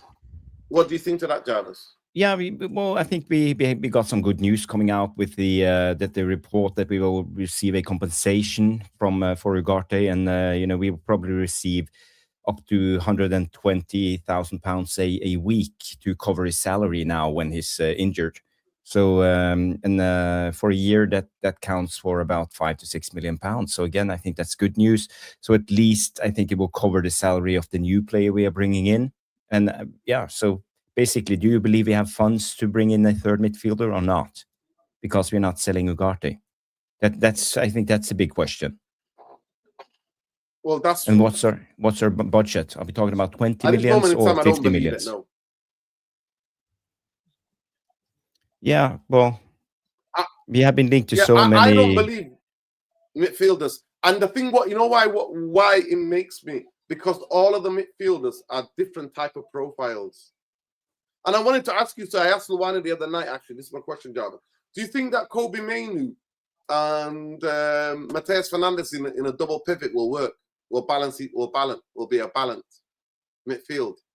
Defensively, that's not good enough. I think we have to rely more on Ederson this season because of this. I don't know where we have Matheus Fernandes. Is he a number 8? Is he a roaming number 10? Is he a deep lying playmaker? It's a tough one to understand how they see Matheus Fernandes, with Kobe Mainoo. I think they will play for the same position. Yeah. Personally. Get involved in the poll. I know I put it in a very concluded way. How many new starter signings does Manchester United have to have in the first 11, right, in the first 11 next season to secure third? In the first 11 next season to finish third. So please get voting. I put 3, 4, 5, 6. So that's what I would like to know, what you guys think. Big up, Jarvis. Yeah, I have to believe it to see it. And apparently, in the same type of line, he's saying that Manchester United are going to be busy. He remember the statement he came out with a couple of months ago. He said that Manchester United are going to be busy in the transfer, busiest club in the transfer. How busy are we? I love to know what you guys think, but I think Ederson is the Casemiro. Ederson is the Casemiro replacement. I have that feeling. And I think all of these different tier midfielders, Ederson being tier 3 or tier 2, it's all BS. I think all of that has been journalist and PR spin that's been spun. Tier 1 being the likes of Chouameni, Tonali, Elliot Anderson, you know what I mean? Like, they're the tier 1. Tier 2, Alex Scott, Matheus Fernandes. Tier 3, Ederson. I think that's all a lot. That's the thing that fans and, well, the club has PR'd, pushed out there. Yeah, yeah. But funnily enough, you saw today links with Mason Mount to AC Milan, and maybe he's the next target now when we can't go on and sell Ugarte. It will actually could be a blessing in disguise. We get covered Ugarte's salary, and maybe we are selling Ugarte over to shifting Mason Mount now. It could be that we could see Mason Mount leaving, and we could receive as much as 20 to 25 million euros according to the reports. So again. I would be super happy and excited if we could get a player like Mason Mount out, because he's not reliable. He's just sitting on his ass doing nothing, being in the physios and the medical department and coming back, playing 2 games, and then he's out again on the unknown time. So he doesn't bring anything to this team besides occupying the number 7 shirt and raising his salary of 200K a week. So he's definitely a guy we should do our best to get out. So again, I think it's good that we've seen these reports, but also we heard Let me burst your bubble, Jarvis. Let me. Yeah, I know, bubble. Steve Allison and all of this, but he again, rang the club. He rang the club, and the club have said they said Mount. He's seen as an important player ahead of a season. It's a bullshit report. Plenty of games. And he's expected to. Obviously, Man United is lying. They don't see him as an important player ahead of the season, and we know there won't be plenty of games. They love him, Jarvis. They love him. The club loves him. He's gonna be here. But me and you can have a bet, Jarvis. He's gonna be here, just like Luke Shaw's been here. He's gonna be here like Phil Jones. He's the new Phil Jones. The Glazers love a new Phil Jones, and he's represented by a very strong agency, very powerful agency. That's why I've seen this guy do more interviews than play games for Manchester United. Yeah, we never seen him do anything consistent at Man United. He's always been playing 2-3 games. He puts in a good game. People starting to think, yeah, we actually got a good player on our hands, and then he's out again. So again, get him out. Get rid. But I think we are making a big mistake if they do believe that Mason Mount will come good and get controls on his injuries. It can't be trusted. And 100%. 100%. Yeah. Yo, big up Adewale. Big up Adewale. At least 4. At least 4. 1 midfielder, a left back. At least 4, 1 midfielder, left back, a left wing, move Cunha to false 9, a centre back. We need 4 players to enter the starting lineup. I wouldn't even mind 5 to add better midfield than Mainu, allow him to come off the bench. Yeah, maybe. Yeah. And to develop him furthermore. That's what a big football club would do. That a big football club would just develop and not overplay him. But big up for the super chat, bro. So Adewale, is this counting Ederson as the first midfielder in? So you are saying 1 midfielder plus Ederson, or? Yeah. Because I believe we need more midfielders than just 1. That's too little. We need 2 at minimum, and we could do with a lone player, being that 4th guy coming in, playing games in the League Cup and FA Cup. But again, minimum 2, but most likely 3. Yeah. I've just looked at the poll, and people have said 3 13%, 4 35%, 5 26%, 6 26%. So at this moment in time, people are saying 4 players to go into that, 4 outfield players to go into the starting lineup for Manchester United to be able to finish 3rd next season. Do you agree with that? Or do you think we need 5? Well, do you remember in February, after the January window ended, people were saying, Man United are going in for a big summer. We are going to sign at least 6 to 8 players. Everybody's talking Manchester United going big. And now we are back to maybe signing 4. So again, it's typical Man United PR, playing us all the way. I said so in February.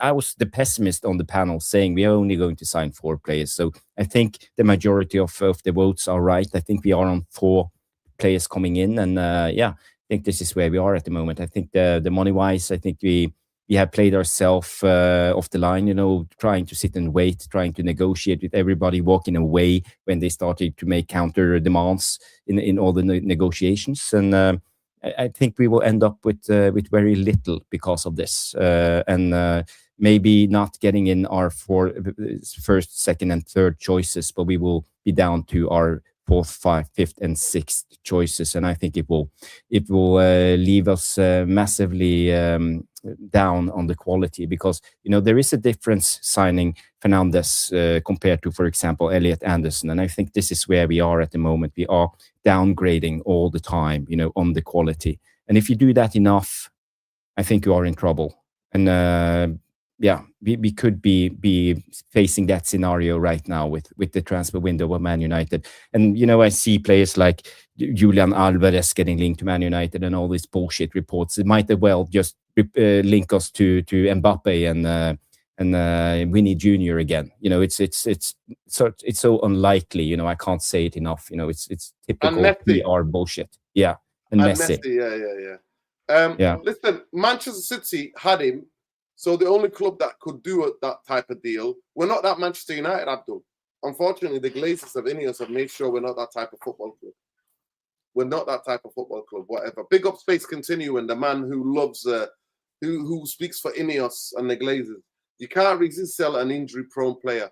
Forget about selling Mount. The best thing we can hope is that he stays fit and finally puts together a season. I disagree with that. We all know he's capable of. Because what you do, if you're a big football club, you obviously forget about the whole injury thing. What you do is you pay his contract out, and out you go, Mason Mount. There you go. Thank you. Out you go. That's what a modern day football club would do. They would pay his contract out and say, right, there you go. There's the door. Goodbye. Thanks for the memories. That's it. And honestly, bro, we just don't do that because we have to money save for this fucking stadium. When it comes to Adewale's super chat, I would probably go 5 for me for starters. I think left back is one of them. I agree with that. Left wing. Now the thing is, I've actually liked Cunha last season, so I'd probably go with Cunha as being the starter still. For me, I would go for the left back, the centre back, the right back, and also maybe another midfielder. Now this is just my prospect, because the thing is, people need to catch yourselves on in terms of who's going to be the starting midfielder. Like, people are saying Kobe Mainoo's going to be our starting midfield, all this shit. Bro, I want someone who's going to compete against Kobe Mainoo, Tchouaméni, or whoever it is, whoever our midfield is. There's no one who in this team that should be secured with their position. Everyone has to fight for competition. This is why I always loved back in the day when it was Roy Keane, Scholes, Carrick, Giggs, Nani, Ronaldo. Everyone was fighting for their positions, and when you're fighting for someone in a competition, it encourages more as a player to work harder. And obviously, for me, as a footballer as well, even though I don't play at that level, but when I see someone who's doing better than me or starting more than me, I work harder. Like, I say to myself, right, there's something I'm not doing right. I need to focus on what I'm doing wrong or whatever, and it just encourages more. And I just think there shouldn't be anyone in the chat saying Kobe Mainoo needs to be starting majority of our games, Bruno Fernandes needs to be starting majority of the games. It should be a competition of everyone, even Ederson as well. I'm including Ederson in this as well. It needs to be a competition throughout, even the left back role and the centre back role. Everywhere needs to be competition, in my opinion. So 5 starters for me for Adewale. I know Adewale commented there, but 5 starters for me. Big up to Wani as well. Yeah, by the way. Yeah. And by the way, guys, did you see the link? The reports that came out from that French outlet, the French journalist Fabrice, what's his name, Hawking, whatever, saying that we are linked to Boadi now, and he came out with a price. He stated a price 80 plus 20 million euros for the Moroccan young midfielder. So again, he mentioned clubs like PSG, Manchester City, Arsenal also being in for him. But in Manchester, in Manchester, Jarvis, he's linked with Man City. A lot of City fans getting overexcited, and that he was going to be loaned back to them for a season. So then they were going to buy him and then loan him back to Lille. That's the big news. All the people that I know are City fans have been telling me we're getting Boadi. Okay, so it's Jarvis, City actually. yeah. Do we have to accept that we're not that football club anymore? Yeah, but again, we are not in a place to sign an 18-year-old one season wonder from Morocco. We will never develop him anyway, so it will most likely 80% chance fail if we bring him in on Listen, big money. forget Boadi. I'm worried about Mateus Fernandes. I'm worried about the development of Mateo Fernandes. That's And why he's 21, I'm like, 22. yeah, 21. He's 21. I'm like, Yeah. even developing him, he needs a lot more development. If I'm not mistaken, Jarvis, obviously, you were watching him a lot earlier than majority of us. We saw him obviously score goals and that, but he's only been playing that position for the past 7 months anyway, deep line and midfield player. So, and then West Ham think they can get 80 million. 80 million plus. It's an absolute joke. The thing is, people are actually saying that Mateus Fernandes is a marquee signing. People have actually been saying on Twitter that Mateus Fernandes is a marquee signing. Like, there's people who were saying we're missing out in Tonali, Elliot Anderson. Let's go for the next marquee signing and Mateus Well, what's Fernandes. a marquee signing anyway? It's just we're shirts. I don't care about marquee signings. I just want quality. I would rather us signing Sangare, Sander Berge, players that people, this agree, as soon Jarvis. as they hear their names mentioned, the Man United fans goes ballistic in the comments, saying that we are going for shit. Scott McTominay 2.0 and a new Manuel Ugarte, and I don't care about big names. I care about the quality of the player, and I want them to have proven for us at least for a couple of seasons that they can put in performances consistently. And I just want to know what I'm getting. 7 out of 10 performance every game. That's good enough for me. I don't need that number, that 9 out of 10 performance every other game. For me, I think we got to build this spine of the team first, 100%, and next season we can bring the extra spice, the extra. Yeah. Well, this is why Raymond is interesting. He said, "F the midfielders, we need defense." No, 100%. In an ideal world, I would get 2 centre backs. I would get a left back and a right back. Like, that's what I would completely change the whole back four. Like, if it was up to me, right? But midfield was something we're not neglecting. And if you know the decline of Manchester United and the neglecting one position has been the midfield, they've neglected the football club or the football team in every which way. But the neglect has been huge in the way it is. So that's where we're at, people. It's a spine. That's what we're at. We haven't got a spine. We don't. My other suspicion is, Jarvis, I asked this to Ben.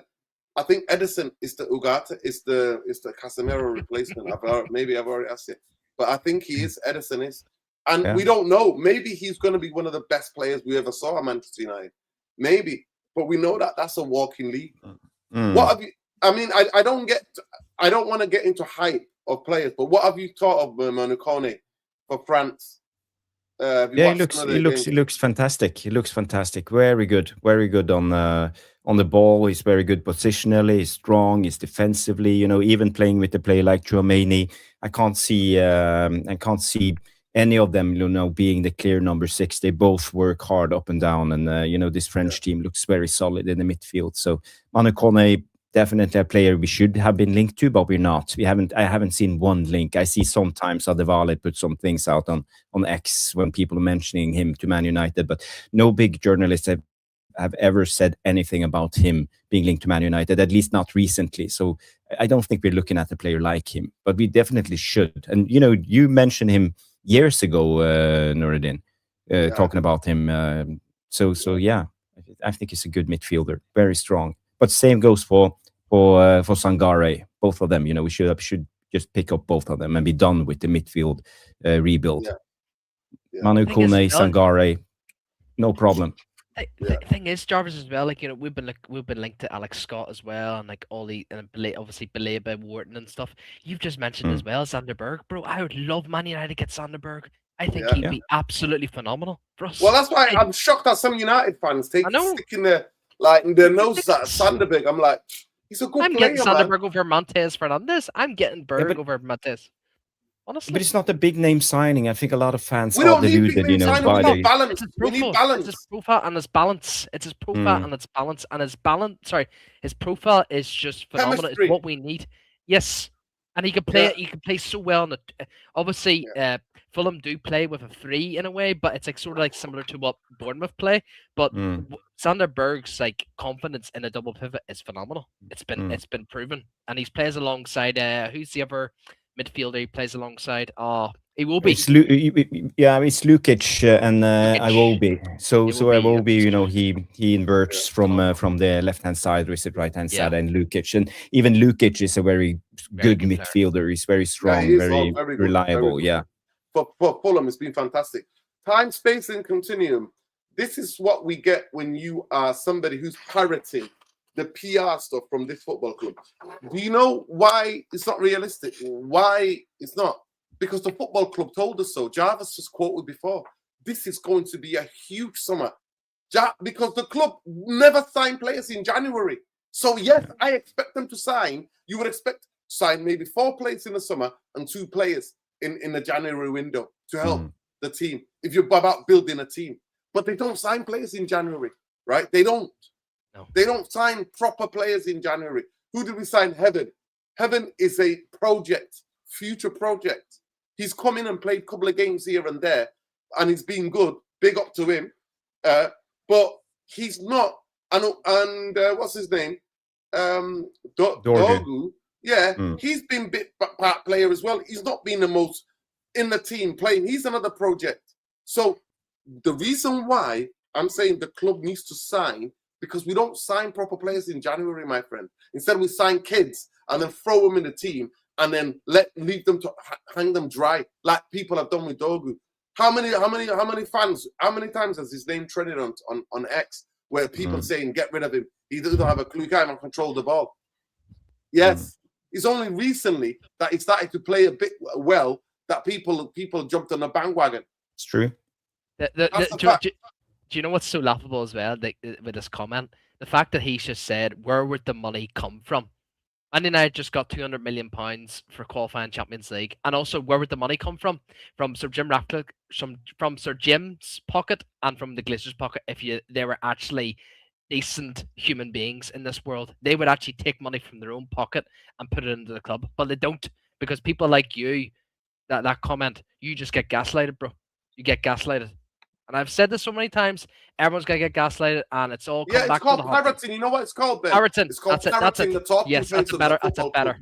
Yep, that's a better comment. You're parroting the way the football club runs. Facts. At the end of the day, Manchester United are £1 billion in debt, and they want to build a new stadium. We'll go and get the players then. Go and get the players. Yeah, but you know, in being the devil's advocate and speaking on the time-space continuum's behalf, you know, I understand where you're coming from. You're trying to keep it realistic, and you know, by the reports from the Glazers and Ineos, we are skint. We don't have any money, and this is what they want us to believe. You know, they repeatedly gives the report out saying that we struggle. Yeah, they put ticket prices up. And they're billionaires. That's the most important thing. Like, they're billionaires. They're billion fucking heirs. They're like outside of football, they have a shitload of money. City owners they just are willing can't to be fucking arsed. cheat and break the rules to buy them better players. But we can all agree that Man United have been so in the past. You know what Ineos has inherited is the Glazers' reign, overpaying for players, both when it comes to transfer wages and transfer salaries or transfer. I understand that, Jarvis, fees. But Jarvis, but I can also say, and they are in a process where they are trying to rebuild the wage structure of the club, but we're not there yet now. And this summer we will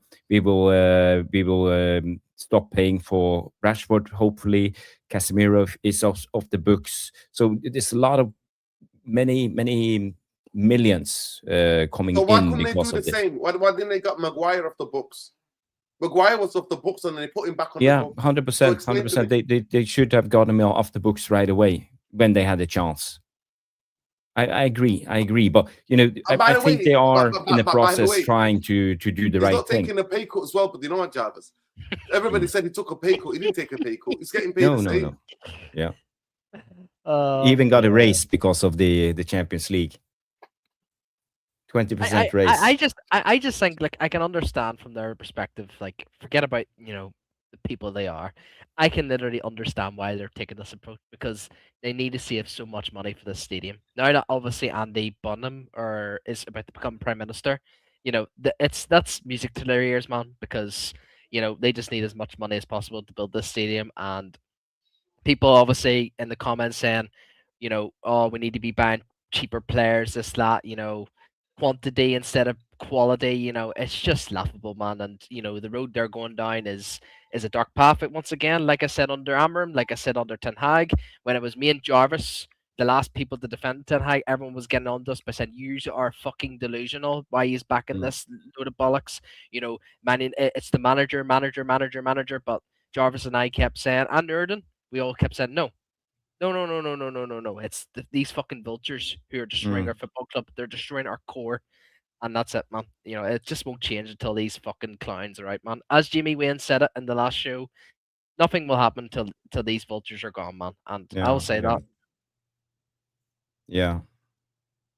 And we have all become accountants now, being Man United fans, and we know more about the financial state of the club than the owners themselves. So again, I think that's because that's the narrative that's being pushed out to us fans all the time through all these reporters, Manchester Evening News, and all of them, constantly. All the minions, to brainwash us. For me, the only time I will ever talk about money is that if Manchester United are going for a player, if I don't think he's quality and he's worth that money, I will say so.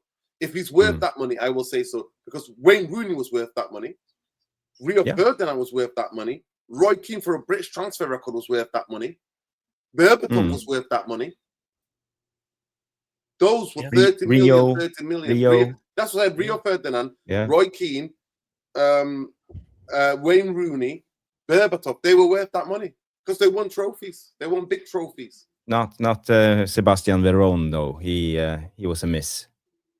Veron. We paid 35 million for him. I personally think it was a world record at the time, wasn't it? 35, I'm not going to lie to you. I personally believe, in my humble opinion, I thought in the Champions League he was incredible. But Manchester United did not want to play three in midfield. They were playing 4-4-2 still. And we needed to play 4-3-3. He would have been incredible to play 4-3-3. I thought in the Champions League, in Europe, he was unbelievable. And some of the league games, he was unbelievable. I love watching Veron, me. Veron was class. And he's the one player that Fergie bought. He didn't know what to do with him. I actually think it was more Fergie's failure. Yeah. You don't buy a player like that and then put him in a bench. No. He has to play. And you do a midfield three. When he left, 2 seasons later, we did that. 3 seasons later, we did that. We played three in midfield. And we went to dominate in Europe, not lose away from home, do all the things. 3 or 4 years later, 3 seasons later, we did that. Well, it started to happen when Mourinho came into the Premier League. He started to overloading the midfield in a 4-3-3. So always 3 against 2. So Ferguson had to act. The old rivalry between Mourinho and Ferguson. And we had about a couple of years that was going really, really poor for Man United. We came in third a couple of seasons or something. So big up to It's Just Me. Of course, the only thing that I would ever compare them to is their first touch. First touch, yeah. The first touch is unbelievable. First and second touch, and the way that they will look like they were walking. Cantona never really sprinted. Cantona wasn't a sprinter. He just knew where to find space. And I think Berbatov is one of the most. I think he's underrated at Manchester United. I absolutely love watching Berbatov. I love the ball being whacked up to him. I never forget. I was sat in the Stretford end when he scored that hat trick against Liverpool. I'll never forget that. It's one of the happiest days of my life that day. Yeah. I was buzzing, bounced out of that stadium. I literally bounced out of Old Trafford when we beat Liverpool, and he scored the overhead kick to get his hat trick. A header, I think it was 2 headers. Was it 1 header, 1 tap in, and then the overhead kick that hit the bar over Reina and bounced in. I mean, Luani just pick up the Luani. But Luani says, "Good luck finding a midfield balance with Mr. Gambler." But you know what? Honestly, bro, like I think no matter what, anyone says, like, in my belief, you simply cannot win any major title or major Champions League or Europe or whatever. Like anything that's a major trophy these days with a double pivot and a single number 10, you just cannot do it, man. It's literally impossible. If you had, like, say, I mean, the great number 10s in the past, like I'd even say Mesut Ozil when he was at Real Madrid, I thought he was a phenomenal number 10. If you had someone like him or someone like freaking, I mean, I can't really think of many number 10. That's the thing as well, people. I can't think of many number 10s in the past, like, decade or 20 years ago that were, like, they were just phenomenal, like, in that position. I just think everyone who's won major trophies, like Real Madrid, your PSGs, your Bayern Munich, they've all to be played fair, in the the way the number 10s, but second strikers. Like we had Yes. Cantona. Yeah, We 100%. had Dwight York. We had Yeah. Teddy Sheringham that did that. We had those players. They were like more second striker stroke number 10s. Yeah, to But- please the Bruno fans, like, if it was me, I would play. If you told me the midfield three would be Tchouaméni, Kobe Mainu, and Alex Scott, and then you have Bruno Fernandes as a false 9, I would say, right, okay, this is a very, very serious team on top of 2 centre backs and a left back. That's a team that's competing. That is a team that's competing. But the fact that you have, obviously, you've Sesko up there, and then you have Bruno Fernandes in the 10 who just runs around like a hellish chicken. Now he has done better in terms of his positional discipline, but in my opinion, it always will come into my head the fact that you just can't simply win a league title or a Champions League with a number 10. That's just my belief. Yeah. And I remember the day as well when I filled in when I did one day of a reserve coach, should I say, because it was for the reserve team because our manager was in hospital at the time and he asked me to come and coach the boys for one day. Now it was like 1 year below or limit, like, but they were all asking me saying, "Whistle, why are we playing? Why are we not playing with an attacking midfielder?" The team actually asked me saying, "Ben, why are you not playing this formation?" I said, "No, because I don't believe we'll win the match with a 2-man midfield. I reckon we'll win the match with a 3-man midfield." And guess what? We drew. Now, doesn't mean the draw is. We actually were the better team with a 3. We were more compact and stuff. But people just need to get their heads around how a 3-man midfield works and a 2-man midfield works. By the way, did you guys see Sadio Mane has verbally agreed a 5-year deal at PSG now? Yeah. So he's from Paris. I think he grew up in Paris. So he needs a lot of development though. Yeah, he needs a lot of development. He needs a lot of development. But does that mean Barcola will go? Yes, that's the latest reports also now. I think was Ben Jacobs saying that Liverpool are chasing Barcola now. But Sadio Mane, who will he be up against? Is it Kvaratskhelia? Is he Kvaratskhelia and he plays can on the play left? both sides, innit? He can play both sides. Kvaratskhelia and Doué. Yes. Doué. No, and not only him. They're clever drivers. They're going to develop him and then bring him in, take him out. They're going to develop him slowly. They're not going to throw him in the deep end because he needs development. He still needs development. He's got raw materials, raw things. Big up to Windy. Windy says Ineos is not interested in challenging for a Premier League or a Champions League. 100%. I've always said that. I am the person who's said that. I knew when Ineos came in what they were about. They're not about that. Are the players we have are getting good enough for European spots? That's the question. I don't think the Glazers care whether we're in Europe, whether we're in the Champions League or Europa League. They don't care now. Big up to Lawani, by the way. We're going to be finishing in a couple of minutes, but go on, Jarvis. I'll let you take that. Do you think the players are good enough to get to European places? You mean Champions League? Because the way you phrase that, Windy, that means you think the Ineos and Glazers will be happy with Europa League. No, but for us having to play a game every 3 days, we saw this season. As soon as we had like just a 3-day turnaround, we couldn't manage to win. We saw it against West Ham, and I think it was against Leeds. We played the game 3 days after, so we drew. We couldn't break them down. So although in all of this Carrick, and everybody was on the Carrick train, as soon as you saw some some problems, with players getting the proper full week of rest. They couldn't perform. So again, I think this is the problem. We know we have the quality in the squad, but we don't have the depth in the squad. So this is the big difference that we will see next season coming out. A lot of these players will let us down. That could also be including Bruno, Kobe Mainu, all of them. Having fresh legs counts for so much, but to have fresh legs, you got to be able to rotate, and to be able to rotate, you need squad depth, and you need good players on the bench. You need at least a squad of good 16, 17, 18 players at least, so you can just turn around. You can rotate as much as possible, and we all know this by back in the days. Even when Ferguson was the manager, he used to rotate the shit out of this team. Ryan Giggs, David Beckham, even Roy Keane, put on the bench. Had one good game. Ryan Giggs, you sit out 3 games and then you're back again. That's how you develop and keep players Pep fresh, keep them hungry. Yeah, the way Pep was doing it. Pep, I saw the Mahrez interview. I don't know if any of you saw it, and I keep repeating it. Mahrez was like, I was playing well. For 3 months, I didn't play. I didn't start a Premier League game. And he was like, why? Because he was like, this player is on form at the moment, and there's going to be games where I need you. And then Mahrez came, scored one of the games to win basically the City. Look at Phil Foden, Jack Grealish. Same story. Same story. So Reinders, even Reinders last season hardly played, learning the way to play the system. Windy comes back and says, yes, I think they'll be happy with Europa League as long as the money comes in. Yeah, 100%.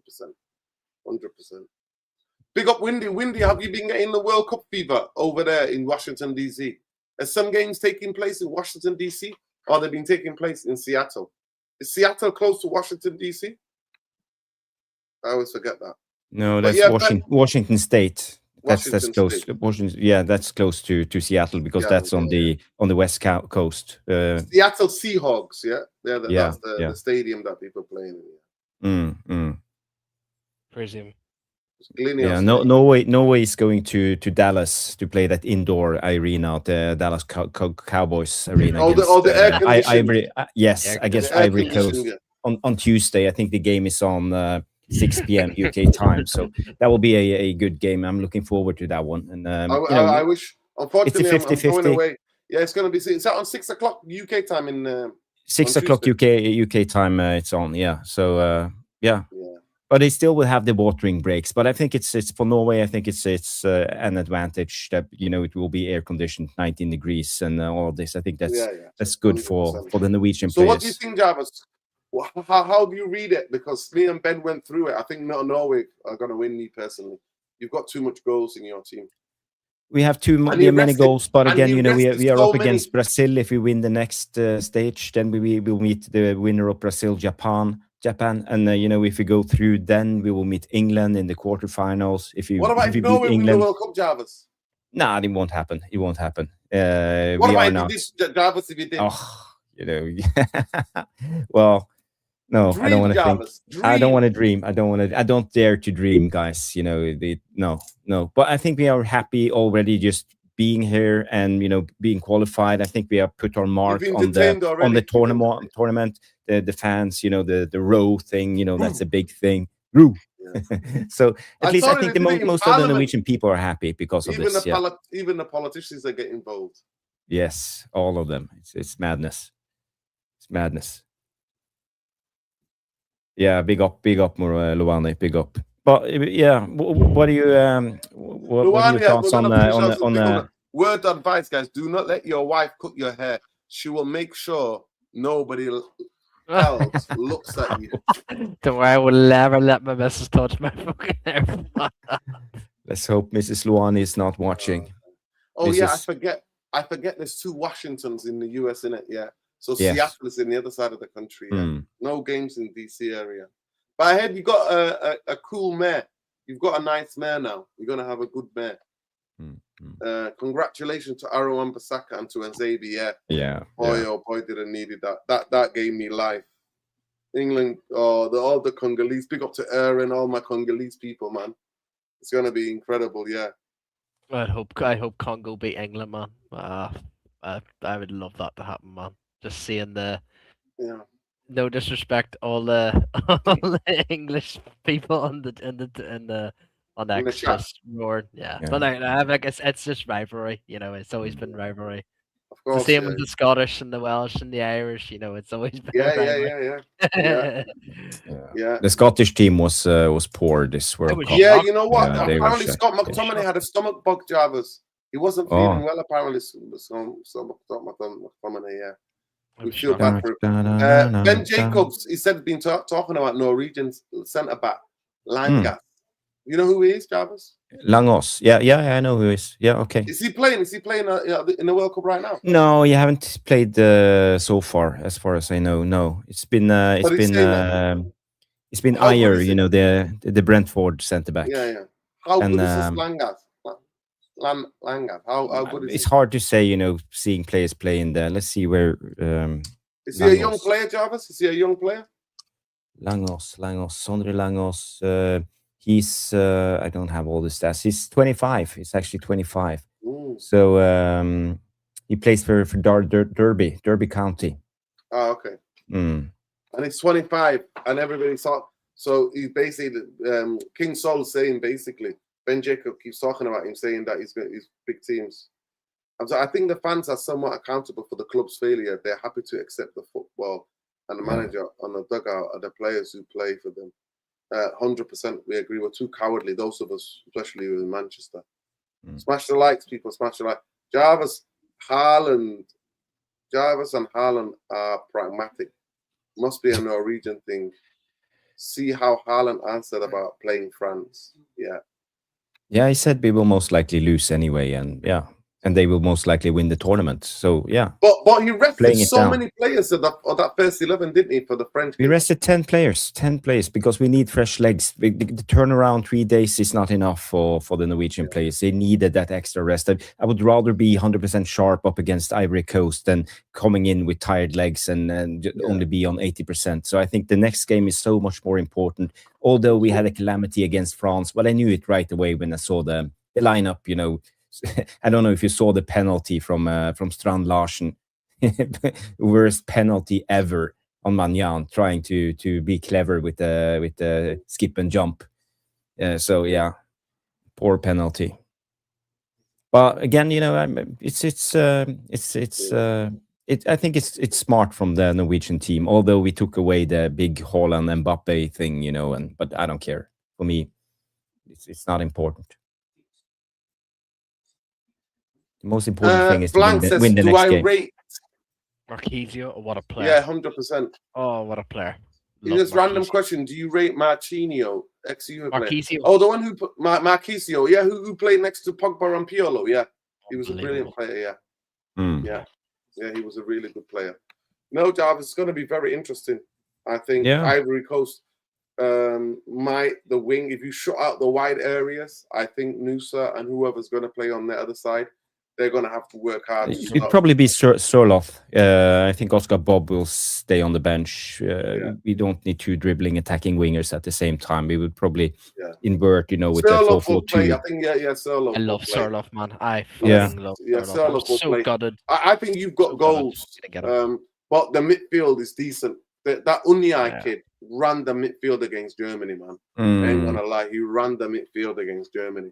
So it's gonna be, but they don't have it out. You've got goals in terms of centre forwards, and they don't. But they've got decent midfield. They're quite decent out wide. To explain to people how Norway actually plays, when I looked at us against Senegal, we sit back. We kind of like Carrick the way we play. We sit in a 4-4-2, solid, very narrow, short distances, and we hit teams on the break. We try to counter. The only thing is that for me, Jarvis, is how you're going to play if a team scores first against you.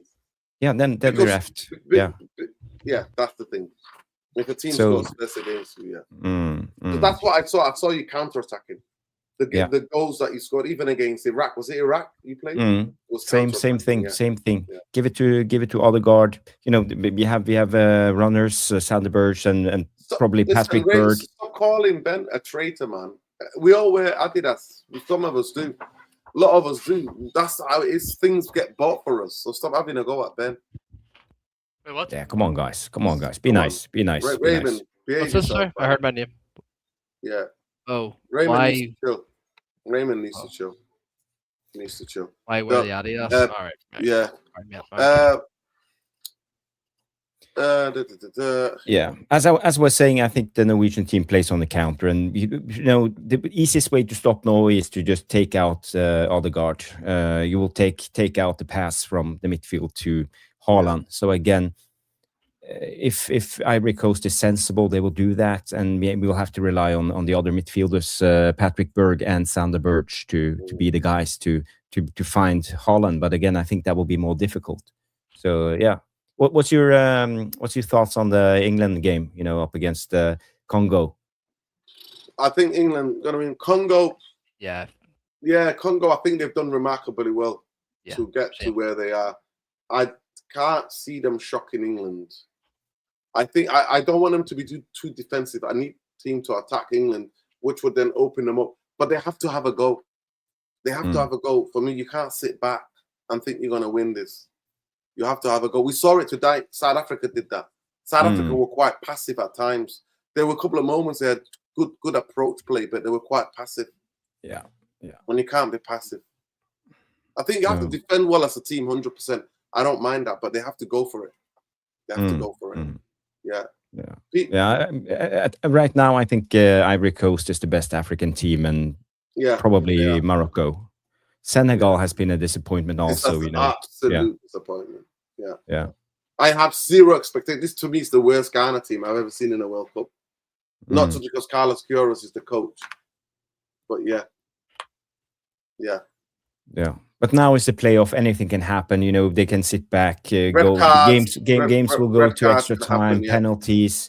Yeah, so much. You know, we know the drama from the playoffs, and this is where Norway will fail because we don't have experience coming into games like this, big games, penalty situations. You know, I'm not very optimistic, but I hope we at least win the next game and go to the quarterfinal. Have a big game against Brazil, you know, and end with a bang. You know, that will be.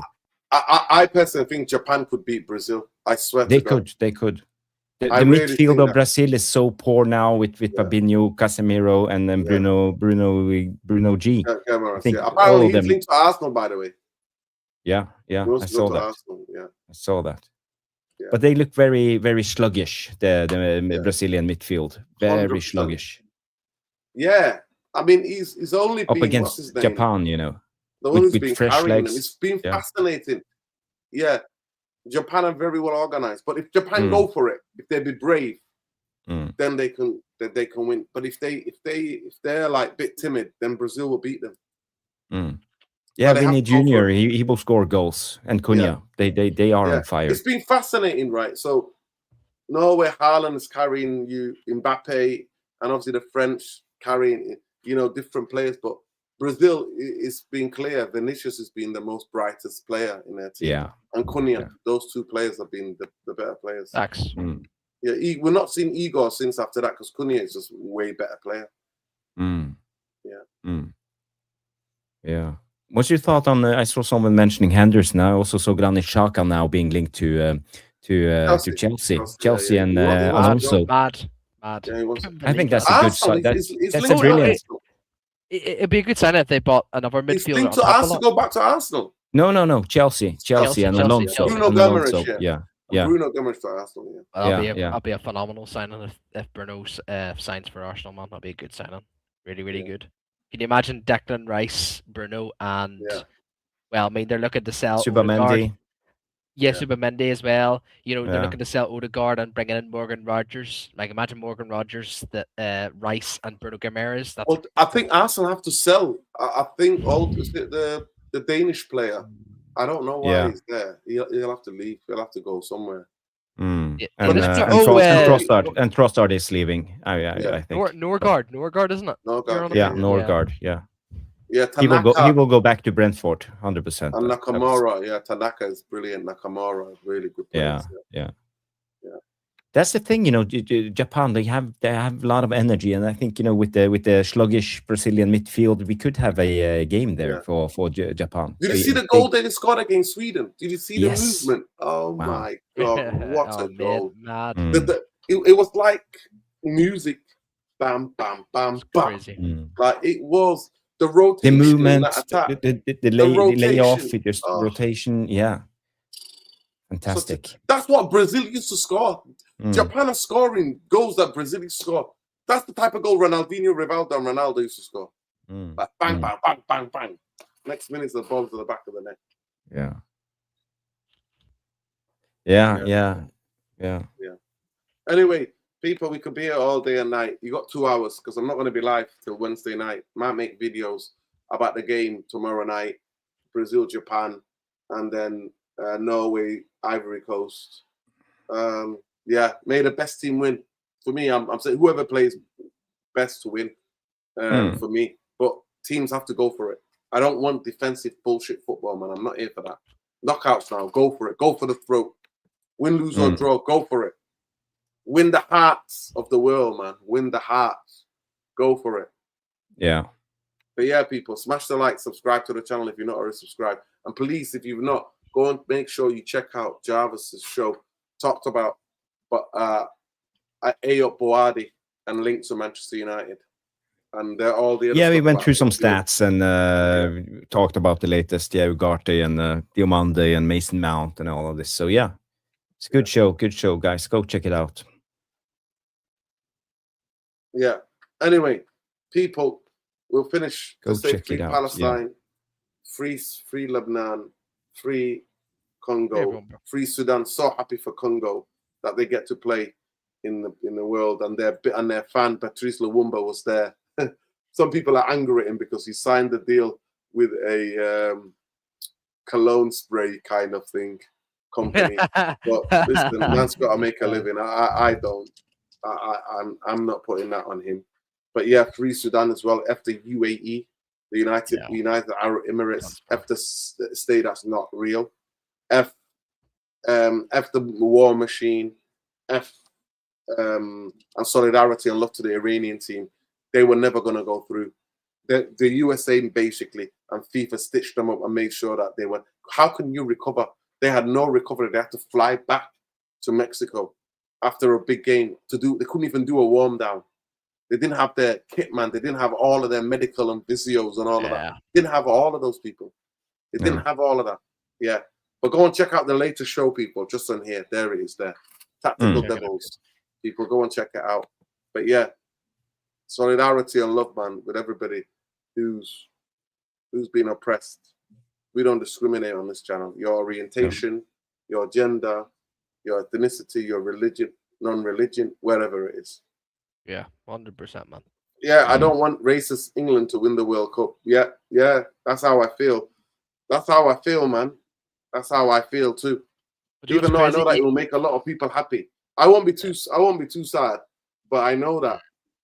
Yeah, I know that people who are my skin color and my religion are not welcome here, man. But maybe it could be a good thing, uniting England again and getting everybody happy. So it's too much division into your country and too much racism and as you said. So a thing like this could be actually a good thing. Yeah, I hope it does. Yeah, go ahead. The Japanese players fundamentally are impeccable individually, control pass, touch, zero margin for error. Those guys clean. But they've got 100 years planned to win the World Cup. They're through 30 years of that. I'm really starting to worry about this like friendly match against Republic of Ireland and Israel. I'm starting to worry, man, because people have been trying to boycott it and stuff, like trying to for Ireland to forfeit the game, which I think that's probably the best scenario, just to put a statement out there. But I don't know, man. It looks like it's going to go ahead, man. Apparently, some of the players spoke about, they're saying everyone has a right for freedom of speech, man. But they want to play. Like some of the players want to play just for the sake of it, realistically, because obviously Ireland aren't in the World Cup, man. But I don't know, man. I do worry. But if Ireland go ahead and play against Israel, I'll be very disappointed in Ireland, like the Republic of Ireland, man. I'll be very disappointed, man, and upset too, man, because they just got it. We just need to, if we forfeit, then it just means more people be kind of like encourage more people to understand why Ireland have forfeit these games, so that it brings them into the reason why there's so much hate for Israel, Yeah, well, fuck them, mate. Fuck them. Fuck them. Yeah. Fuck them. But big up people, yeah. Lebanon, free Lebanon. What they're doing in Yeah. Lebanon is disgusting. It's disgusting what they're doing to the people in Gaza. It's disgusting what the war machine's doing in Iran as well. Love and light, people. 100%. Windy says if Iran had gone through, those players could have suffered serious injuries with no recovery time and travel issues. Yeah, 100%. But yeah, big up people. Please make sure that you check out, go and make sure you watch the channel, Tactical Devils, and it's on here. So make sure that you go to there and go and check out the latest. But make sure you follow Ben Elmo39 on X, Elmo20 on Twitch, and on TikTok. He's a gamer. If you're into games, then make sure you check him out. Jarvis is definitely not a gamer. But yeah, No. make sure you follow him on X, Bowley, B-O-L-E I play golf. 77. He's a Same here. golfer. Same here. I've been playing. Do you know what? I've been actually like Yeah. recently. I haven't been playing games. I've just been literally golf, and realistically, like over these last few days, it's been shocking to play here, man, because the rain, the thunder, lightning is mad, bro. And I'm just Oh. like, oh, I want to get out. I Yeah. was like, I bet you anybody, Jarvis is over there in Norway, sun cream out. I play Oh, every literally. day, every day, Wow. every day. There What's you your go. handicap So- now, Jarvis? Have you reduced it? It's in Listen, the I need to tw- go. It's in the You can 20s. talk about it. So, You yeah. can talk about golf in a Yeah, bit yeah. of it. But stay in there. Stay where you are, Ben. You can talk about golf. Yeah. Listen, big up, love to everybody. Like I said, make sure you check these two guys out here. Tactical Big up, Devils, man, the on show. this, Go and check out the latest show. And make sure you check out Ben at Elmo30 down on X, Elmo20 on Twitch, Elmo20 on TikTok, BOLE77 on X. Big up, love, light. Take care, people. We'll be live hopefully on Wednesday night. But yeah, we'll be doing videos from 8 p.m. Ireland. tomorrow night. Yeah, 8 p.m. Make sure you check out Jarvis. Jarvis will be live at 8 p.m. tomorrow night. So make sure you could check that game out straight after the game. The other day, Jarvis, I forgot to text you, but Saeed was going to send to raid you before you went live. Yeah, I forgot. Well, So, yeah, but that's okay. That's okay. but That's yeah, okay. yeah. We can do it And another time. There will be more Exactly. chances. So yeah, Exactly. Love people. Take care. Good night. take care. Big up. F the Glazers, F Ineos every time. I don't believe in the Einstein stories. I have to believe it to see it.